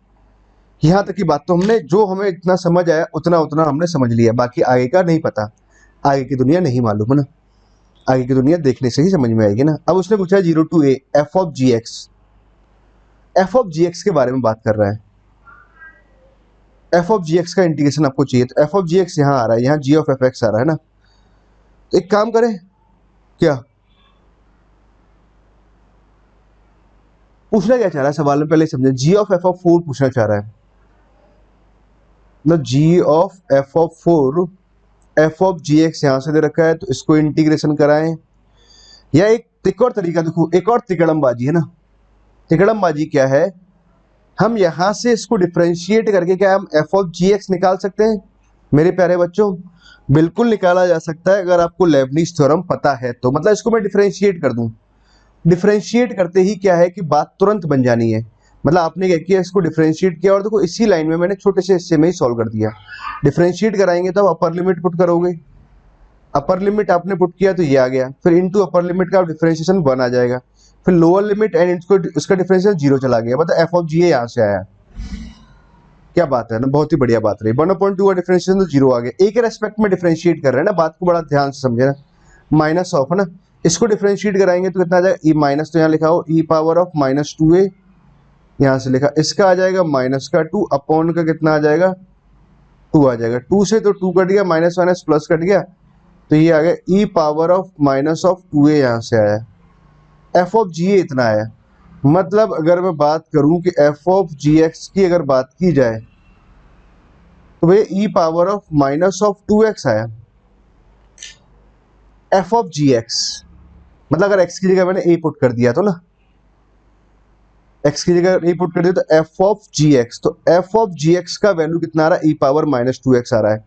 अरे यार बात ही खत्म हो गई ना, सवाल के अंदर का जो रहस्य था वो सारा खुल गया ना। तो ये बना ई पावर माइनस 2x, तो यहां से -2 आया और ई पावर ऑफ -2x हमने यहां लिखा। एम आई क्लियर ना? डी ओवर डी एक्स तो यहां से लिखा हुआ, जी ऑफ एफ एक्स हमने यहां लिख दिया। यहां तक की बात तो हमें बात समझ में आई ना? पूछना क्या चाह रहा है अभी भी समझे तो बात को। जी ऑफ एफ ऑफ 4 मतलब जी एफ एक्स अगर निकल जाए तो हम इंटीग्रेट कर देते हैं इसको, हो ना? जी एफ एक्स निकल जाएगा, फिर वहां से जी एफ ऑफ 4 तो निकाल ही सकते हैं। लेट इसको इंटीग्रेट किया और इसको थोड़ा तरीके से और लिख दिया, -2x इंटू ई पावर -2x। चलो इंटीग्रेट करेंगे तो मैंने यहाँ जी ऑफ एफ एक्स लिख दिया। -2 को तो चलो बाहर निकाला, इसको इंटीग्रेट करते हैं, x को बाहर निकाला, इसका इंटीग्रेशन कितना आ जाएगा, -ऑफ, चलो ई पावर, इसका इंटीग्रेशन आएगा ई पावर -2x अपॉन में -2, तरीके से लिखा। वैसे तो क्या है ना कि आप एक ही बार में डिफरेंशिएट कर सकते हैं, इंटीग्रेट कर सकते हैं इसको ना। अब क्या करना चाहिए आपको, दो रूल सिखा देता हूँ। इसको जो आपने बाहर निकाला है ना उसको डिफरेंशिएट करो 1, और जो इंटीग्रेशन यहाँ आया उसको इसका इंटीग्रेशन कर दो, ई पावर -2x अपॉन में -2 का होल स्क्वायर। -2 पुट कराएंगे अपन तो -2 का होल स्क्वायर तो +4 बन जाएगा। बस ये आ गया। अच्छा ये कैसे कर दिया, चलो आपको तरीका बता देता हूँ। यूट्यूब पे जाना आप लोग, यूट्यूब पे क्या करना, आप मेरे वाले चैनल में जाना IIT JEE मैथ्स अकेडमी में, तो वहां पे आप देखना कि मैंने एक ऐसा वीडियो बना रखा है कि solve many integrations in one video करके, है ना? वहां पे एक ट्रिक सिखा रखी है, वो यही ट्रिक सिखा रखी है ना। नहीं तो आप बाई पार्ट्स लगाना इजीली कर सकते हो ना। मेथड नॉर्मली मेथड तो आप जानते हो, बस ट्रिक वाला तो सिखाना था तो वो सिखा दिया आपको ना। जो सीख गए वो तो ठीक बात है, नहीं सीखेंगे तो कोई बात नहीं है ना, वहां से जाके सीखना और तब करना। अब देखो जी ऑफ एफ एक्स के बारे में अगर बात की जाए तो भैया यहाँ तो आया, माइनस माइनस को मल्टीप्लाई कराएंगे तो प्लस का हो जाएगा, 2 कट जाएगा, तो यहाँ से x into E power of -2x आया। माइनस माइनस अगेन यहाँ पे जब करेंगे तो भैया ये माइनस था, यहाँ माइनस है तो प्लस हो जाएगा, ठीक बात है। 2 से मल्टीप्लाई कराएंगे तो ई पावर -2x अपॉन में यहाँ कितना आ जाएगा, 4 आ जाएगा, नहीं सॉरी 1/2 आ जाएगा। कैलकुलेशन गलती नहीं होनी चाहिए क्योंकि ये बहुत बड़ी गलती मानी जाती है, जो मैं भी कभी कभार कर देता हूँ, और साथ में एक इंटीग्रेशन कांस्टेंट सी भी आएगा, फिर से बार बार कर रहे हैं ना। ओके ये आया हमारे पास जी ऑफ एफ एक्स। अल्टीमेटली अगर देखा जाए तो जी एफ एक्स ही है, ध्यान से देखना ना, मेरी आंखों से देखो। क्या बोल रखा है आगे उसने, जी ऑफ एफ ऑफ 0 मतलब एक्स इक्वल टू अगर 0 पुट कराए, एक्स इक्वल टू अगर 0 पुट कराया मैंने, एक्स इक्वल टू 0 यहाँ पुट कराया तो जी ऑफ एफ ऑफ 0 बना ये, तो एक्स इक्वल टू 0 जब यहाँ पुट कराएंगे तो ये 1 बनेगा, जब 0 पुट कराएंगे तो यहाँ पर हाफ आ जाएगा अल्टीमेटली, और यहाँ सी आ जाएगा। जी ऑफ एफ ऑफ 0 कितना दे रखा है उसने, शायद हाफ दे रखा है कि क्या दे रखा है, ओहो 1 दे दिया था, चलो कोई बात नहीं 1 यहाँ मान लेते हैं। सी का वैल्यू कितना आ गया, हाफ आ गया। जनरली सी का वैल्यू 0 आया करता था, सी का वैल्यू हाफ आया, ठीक बात है कोई दिक्कत नहीं है, सी का वैल्यू हाफ रख देते हैं, यहाँ पर हाफ रख दिया। पूछना क्या चाह रहा है, जी ऑफ एफ ऑफ 4 उसने पूछना था आपको ना, कि G of F of 4 is equal to E power minus lambda. शायद मैं कहीं गलती भी कर रहा हूँ, है ना, 4 पुट कर दिया हमने, क्या कहीं गलती करी है क्या बच्चों? मैं वापिस चेक तो नहीं कर सकता, चलो ई पावर -4, जी ऑफ 4 पूछना चाह रहा था, यहाँ तो चलो 8 हुआ,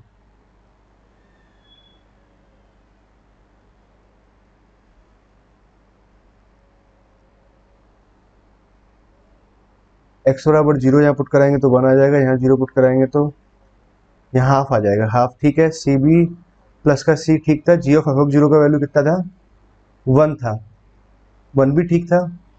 यहाँ तक हम डिफरेंशिएशन वगैरह कर रहे थे, तो चलो एक इंटीग्रेशन में कहीं दिक्कत गई होगी या तो, है ना, एक बार समझ लेते हैं।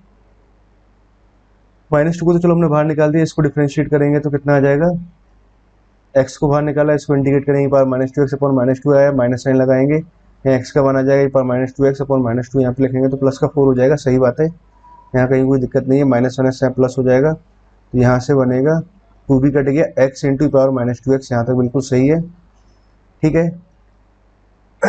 इंटीग्रेट कर देंगे तो इंटीग्रेशन कांस्टेंट सी भी यहीं लगा देता हूँ मैं, जो बाद में हमने लिख रखा था। अच्छा तो माइनस माइनस तो यहाँ प्लस हो जाएगा, ठीक बात है, यहाँ कितना आ जाएगा, टू आ जाएगा, E power minus two X by two, यहाँ तक आ गए, सब कुछ सही तो है ना। एक्स प्लस हाफ यहाँ तक लिखा हुआ, एक्स का वैल्यू जब जीरो पुट कराएंगे तो जीरो पुट किया तो G of F of zero, G of F of zero सही है, G of F of four is equal to E power minus lambda. हाँ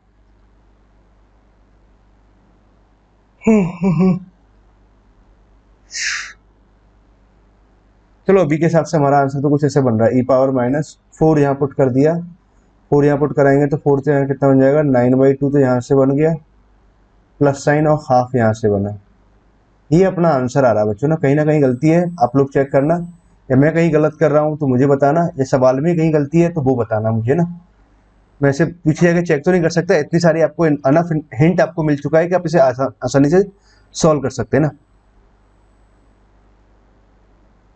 ओके चलो छोड़ते ना, मैं अभी इतना टाइम नहीं लगाऊंगा ना। ओके ना समझो आगे का प्रॉब्लम, क्वेश्चन नंबर 9 था ना, क्वेश्चन नंबर 9 तो कोई बहुत ही बढ़िया प्रॉब्लम था ना, बहुत ही बढ़िया। कैसे सॉल्व करना था, मजेदार प्रॉब्लम है, आप बहुत सारी बातें सीखोगे इस सवाल के अंदर। This expression is greater than equal to f x, उसने बोला है f x is a constant function, तो वो डराया आपको, एक्चुअली नंबर ही लिखा हुआ कोई ना कोई नंबर, ठीक है, और इन दिस इंटरवल बात कर रहा है, एक्स जीरो से लेकर रूट टू की बात कर रहे हैं, तो मिनिमम वैल्यू ऑफ दिस ये आपसे पूछा हुआ, मतलब इसी का इंटीग्रेशन पूछा हुआ है जीरो से लेकर रूट टू में, ठीक है। मतलब अल्टीमेटली देखो पॉइंट क्या है, पॉइंट ये है कि एक्स जीरो से लेकर के रूट टू तक वेरी कर रहा है, ठीक है, और इस फंक्शन का आपको मान लो जी एक्स मान ले, थोड़ी देर के लिए आपने जी एक्स मान लो, तो बस इसका क्या निकालना है भाई, ये वाला फंक्शन किसी ना किसी नंबर से बड़ा आ रहा होगा, तो इसका मुझे मैक्सिमम वैल्यू चाहिए, है ना, मतलब ये किससे बड़ा आ रहा होगा, ऑलवेज किस नंबर से बड़ा होगा, मतलब इसका आप डायग्राम ड्रॉ कर लेते हैं एक बार, तो ये इस वैल्यू से तो हमेशा ही बड़ा आएगा, है ना, ऐसा कुछ मुझे निकालना है, मतलब मिनिमम वैल्यू चाहिए, सॉरी ना, तो समझे बात को, क्या होगा, है ना, इस फंक्शन का मिनिमम वैल्यू। अब दो तरीके, सॉरी दो तरीके क्या हो सकते हैं, या तो आप कैलकुलस की हेल्प लो, जी डैश एक्स वगैरह निकालो, या फिर आपको कई बार मैक्सिमम मिनिमम के बारे में सोच रहा होता है तो आप एएमजीएम की भी हेल्प ले सकते हैं। अच्छा क्या है एएमजीएम लग सकता है क्या, हाँ एएमजीएम के बारे में कुछ जानकारी आपको होना चाहिए, पहले तो नंबर पॉजिटिव होने चाहिए ना, तो नंबर पॉजिटिव है, जीरो से लेकर रूट टू में बात कर रहे हैं, सारे नंबर पॉजिटिव है, तो ओवरऑल टर्म ही पॉजिटिव है। चलो तो बात को समझते हैं कुछ है ना, यहाँ से अगर मैं एक्स कॉमन लूँ, एक्स स्क्वायर कॉमन लूँ तो एक्स स्क्वायर प्लस वन बनेगा। अच्छा एक काम करते हैं, ऊपर भी क्या थ्री एक्स स्क्वायर आ रहा है, एक्स स्क्वायर प्लस वन बना लूँ मैं, चलो मैंने एक्स स्क्वायर प्लस वन तो यहाँ से लिखा और यहाँ पर टू एक्स स्क्वायर लिखा, ठीक बात है, यहाँ से नीचे एक्स स्क्वायर कॉमन लेंगे तो मॉड एक्स आएगा, एक्स पॉजिटिव है तो एक्स ही बन जाएगा, और अंडर रूट में आ जाएगा one plus of x square. क्या मैं इस वाले पार्ट को ऐसे लिख सकता हूँ, हाँ सेपरेट कराएंगे तो one plus x square upon में एक्स तो मैंने यहाँ से लिखा है, यहाँ सेपरेट कराया टू एक्स अपॉन में कितना आ गया under root of one plus x square आया। अब देखो इन दोनों का प्रोडक्ट कांस्टेंट है, प्रोडक्ट कांस्टेंट है तो आप क्या कर सकते हो एएमजीएम से इसका मिनिमम वैल्यू निकाल सकते हैं। तो भैया हमने क्या किया, एक नंबर तो ये पकड़ा one plus x square upon में एक्स, एक नंबर हमने कंसीडर किया ये, और इसका लिया अर्थमेटिक मीन ये, और greater than equal to geometric mean, तो a इंटू बी जब कराएंगे तो इससे कट गया, इससे कट गया, टू आ गया फाइनली। मतलब अगर इस एक्सप्रेशन की बात की जाए तो ये भैया one plus x square upon में X plus sine of two X upon under root of one plus x square greater than equal to two root two आया, ये इसका आएगा मिनिमम वैल्यू। बट आपको एक और बात ध्यान रखनी है कि भैया ये हमेशा ऐसे नहीं निकाल सकते, आपको देखना पड़ेगा ऐसे करस्पॉन्डिंग एक्स का वैल्यू आ रहा है कि नहीं आ रहा, तो ये भैया चेक करना बहुत ज्यादा जरूरी है कि ये जो मिनिमम अकर हो रहा था एक्स किसी न किसी पर्टिकुलर वैल्यू पर होना चाहिए, और कब अकर होगा जब ये दोनों नंबर बराबर होंगे। तो हमने क्या किया दोनों को बराबर पुट किया, और दोनों को जब बराबर पुट किया तभी हम आगे ऐसे डिसीजन ले सकते हैं, अदरवाइज ऐसे डिसीजन ले ही नहीं सकते। तो बराबर करेंगे तो one plus x square two x square यहाँ से एक्स स्क्वायर बराबर बनाया, मतलब एक्स का वैल्यू प्लस माइनस 1 में से 1 ले लेंगे, और 1 क्या है, 0 से लेकर √2 के बीच में आ रहा है, मतलब इसका मिनिमम अकर करेगा और वो x = 1 पर आएगा, और मिनिमम वैल्यू कितना आएगा, 2√2 आएगा। समझ गए बात को। तो हमें क्या बात मालूम चली कि भैया ये जो एक्सप्रेशन है, ये पहले की बात तो कैसा है, 2√2 से बड़ा है। ठीक है, अब क्या है, 2√2 के इक्वल आएगा, 2√2 से बड़ा आएगा, तो ठीक है, तो 2√2 को तो बाहर निकाल दिया, ds का इंटीग्रेशन x है, अपर लिमिट लोअर लिमिट √2 - 0 हमने लगाया, तो भैया ये ओवरऑल क्या होगा, 4 के इक्वल होगा या 4 से बड़ा आएगा। समझ गए बच्चों बात को। ठीक है, क्वेश्चन नंबर 9 हमने यहाँ समझ लिया। अब हमारे पास बचता है एक आखिरी प्रॉब्लम, क्वेश्चन नंबर 10, वो भी फटाफट समझ लेते हैं ना। तो कितना आ जाएगा इसका, 9 का आंसर 4 आ रहा है, चेक कर लेते हैं एक बार। 9 का 4 4, 9 का 4, 9 का 4 होना चाहिए, 9 का 4 है, बिल्कुल सही जवाब, मतलब मैंने सही किया है ना। चलो तो लास्ट प्रॉब्लम सॉल्व करते हैं, हार्डली 2-4 मिनट लगेंगे इसमें ना। क्वेश्चन नंबर 10 क्या दे रखा है, लेट f(x) दे रखा है और f ऑफ दिस ऐसे पूछा हुआ है। देखो ये सवाल बहुत ही आसान था ना, देते टाइम मेरे दिमाग में ये भी था कि ये ना पूछूं मैं, पर मेरा मन था कि चलो पूछ लो, क्या फर्क पड़ता है, आसान डिफिकल्ट से मतलब नहीं होता मेरा, बच्चों के सॉल्व होने से मतलब है ना। ऐसी प्रॉब्लम आपने सॉल्व की होगी ना। ठीक है, HDPP में बहुत सारी प्रॉब्लम अच्छी भी थी, तो कुछ आसान भी डाल देते हैं। x बराबर, तो पहली बात तो यहाँ पे कुछ कुछ बातों का पता होना बहुत जरूरी है। cot 15 लिखा हुआ है, जिन बच्चों को cot 15 का वैल्यू नहीं पता है तो याद रखना चाहिए भैया 2 + √3 होता है। पहली बात, जिनको नहीं पता है वो मेरे प्यारे बच्चों याद रखा करो, कि मुझे थोड़ा बहुत गुस्सा भी आ जाता है ना कई बार। 2 - √3 यहाँ पर आएगा, tan 15 का ये वैल्यू हो गया, sin 15, cos 15, tan 15, cot 15, ये सब याद रहना चाहिए आपको ना। ठीक है, ओके। अच्छा, 22 एंड हाफ का वैल्यू भी आपको याद रहना चाहिए। मैं कुछ कुछ वैल्यूज बता देता हूँ आपको ना, क्योंकि वो आसान आसान सी वैल्यूज आती हैं। 22 एंड हाफ का वैल्यू आता है √2 - 1, ये याद होना चाहिए। पूछा गया आपसे, भाई सवाल में पूछा f ऑफ 2 + √3 का वैल्यू बताओ। यार बहुत आसान सी बात है, x की जगह अपना 2 + √3 पुट कर दो और सॉल्व कर लो। ठीक है, ऐसे ही करते हैं आप लोग भी, बट आप लोग क्या करते हैं, थोड़े से होशियार बच्चे हैं, तो आप लोग थोड़ा सा और तरीका ये भी लगा लेते हैं कि भैया x + 2 + √3 है, x का वैल्यू ये डालना है, ठीक है ना। तो एक काम करते हैं, यहाँ से आप लोगों ने ऐसे कुछ कई बार किया होगा कि x - 2 का होल स्क्वायर यहाँ कर दिया, यहाँ 3 बच गया है ना, यहाँ x² आ जाएगा, यहाँ -4x आ जाएगा, और यहाँ +1 = 0 आ जाएगा, +4 - 3 1 = 0 आया, मतलब इसका वैल्यू 0 आ रहा है। तो एक काम करें है ना, सवाल के अंदर से हम यहाँ से x² जहाँ तक कॉमन हो सकता है वहां तक कॉमन लो। कई बार बहुत से बच्चे इसको डिवाइड करके भी सॉल्व करते हैं, मैं डिवाइड करने वाला तरीका नहीं लगाता ना, मतलब इन सवालों में तो नहीं लगाते, तो जरूरत पड़ती तो लगा भी लेते हैं, वो मूड के ऊपर है ना। x² यहाँ से कॉमन लिया, 8x², 8x यहाँ से बचा प्लस का 18, ठीक है, ओके, -6x + 1, यहाँ तक की बात आपको समझ में आई। x² का वैल्यू अगर मैं यहाँ से लिखूं तो कितना आ रहा है, 4x - 1 आ रहा है, तो ये आया 4x - 1, और यहाँ से आया 4x - 1 -8x और प्लस का 18, -6x और प्लस का 1।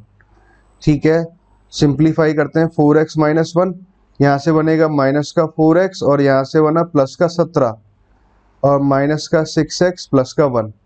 ठीक है, फटाफट फटाफट मल्टीप्लाई कर लेते हैं, तो -16x² तो यहाँ से आया, इसको मल्टीप्लाई करते हैं, 17 चौक कितना होता है हमारे पास, 68 होगा ना, 68x यहाँ से आ गया, माइनस माइनस का प्लस यहाँ से आया, तो ये हो गया 72x आ गया। कांस्टेंट टर्म ढूंढे तो -17 आ रहा है, -6x और प्लस का 1 ये आया। ठीक है, x² का वैल्यू फिर से डाल देता हूँ मैं, -16 4x - 1 प्लस का 72x -17 -6x और प्लस का 1, एक ही बार में सॉल्व करते हैं। -64 इंटू -64 तो यहाँ से आया, -64 और प्लस 72 करें तो यहाँ से -64 तो 6 और प्लस का 8x यहाँ से आया, और यहाँ से 6x किया तो मतलब अल्टीमेटली 2x बचा। कहने वाली बात तो ये रही, यहाँ से प्लस का 16 आ गया, ठीक है, प्लस का 1 यहाँ से आया, प्लस का 17 यहाँ से आया, और माइनस का 17 यहाँ से लिखा हुआ तो 17 कट गया, मतलब फाइनली अल्टीमेटली 2x आया, मतलब सही आना चाहिए ना। अब देखो 2 और x का वैल्यू कितना दे रखा है हमारे पास में, 2 + √3, शायद कुछ गलती कर दी है मुझे शायद, है ना, तो 2 + √3 तो यहाँ डाल दिया, तो भैया ये कितना आ गया, 4 + 2√3 आया, ये आंसर आना चाहिए। कहीं गलती कर रहा हूँ मैं, है ना, शायद इसका इंटीजर टाइप आंसर है क्या, x का वैल्यू है ना, चलो ठीक है, क्या आंसर दिया था, इसे मैं पूरा चेक भी करूंगा आंसर, तो कहीं गलती भी ढूंढेंगे, चिंता ना करो। 4 आंसर बता रहा है ना, कुछ यही पूछना चाह रहा था। एफ ऑफ कुछ ऐसा तो नहीं ग्रेटेस्ट इंटीजर वगैरह पूछ लिया हो। चलो कोई नहीं, फटाफट गलती भी चेक कर लेते हैं। अरे अच्छा, यहाँ पे लास्ट में ये भी तो लिखा हुआ 1 माइनस ऑफ 2√3, हमने तो +1 तक लिखा हुआ है, तो यहाँ कितना लिखा हुआ है? अरे अरे अरे अरे +1 लिखा है, -2√3 और लिखा था, तो -2√3 और सब्ट्रैक्ट कर देते, ये इससे कट हो गया, तो फाइनली 4 आंसर आया। ये हमारे पास आंसर आ रहा है। क्लियर बच्चों? आई होप आप यहाँ तक की सारी बात समझ गए। उम्मीद करते हैं आपको सभी प्रॉब्लम्स बहुत ढंग से समझ में आई होंगे और इस टीपीपी को सॉल्व करने के बाद आपको काफी मजा भी आया होगा ना। ठीक है, एक बार फटाफट से ना क्विक रिवीजन में समझ लेते हैं कौन सी प्रॉब्लम्स बहुत बढ़िया हैं और किन प्रॉब्लम्स को आपको ध्यान देना चाहिए ना, और फिर आज का वीडियो यहीं बाइंड अप करते हैं। तो देखो, हमारे पास 4 न्यूमेरिकल टाइप की प्रॉब्लम्स थी। ये प्रॉब्लम भी आसान था, ये तो बहुत ही आसान लल्लू टाइप का प्रॉब्लम। ये बढ़िया प्रॉब्लम था, ये भी बढ़िया प्रॉब्लम है, और ये भी ठीक ठाक प्रॉब्लम है ना। उसके बाद ये पैराग्राफ में ये क्वेश्चन ठीक था, बाकी ये पैराग्राफ आसान ही था। क्वेश्चन नंबर 4 ये बहुत ही बढ़िया प्रॉब्लम था। क्वेश्चन नंबर 3 भी बहुत बढ़िया, क्वेश्चन नंबर 2 भी बहुत बढ़िया, क्वेश्चन नंबर 1 भी बहुत बढ़िया है। ठीक है बच्चों, तो आज के लिए आप इतना ही करते हैं। Okay, thank you.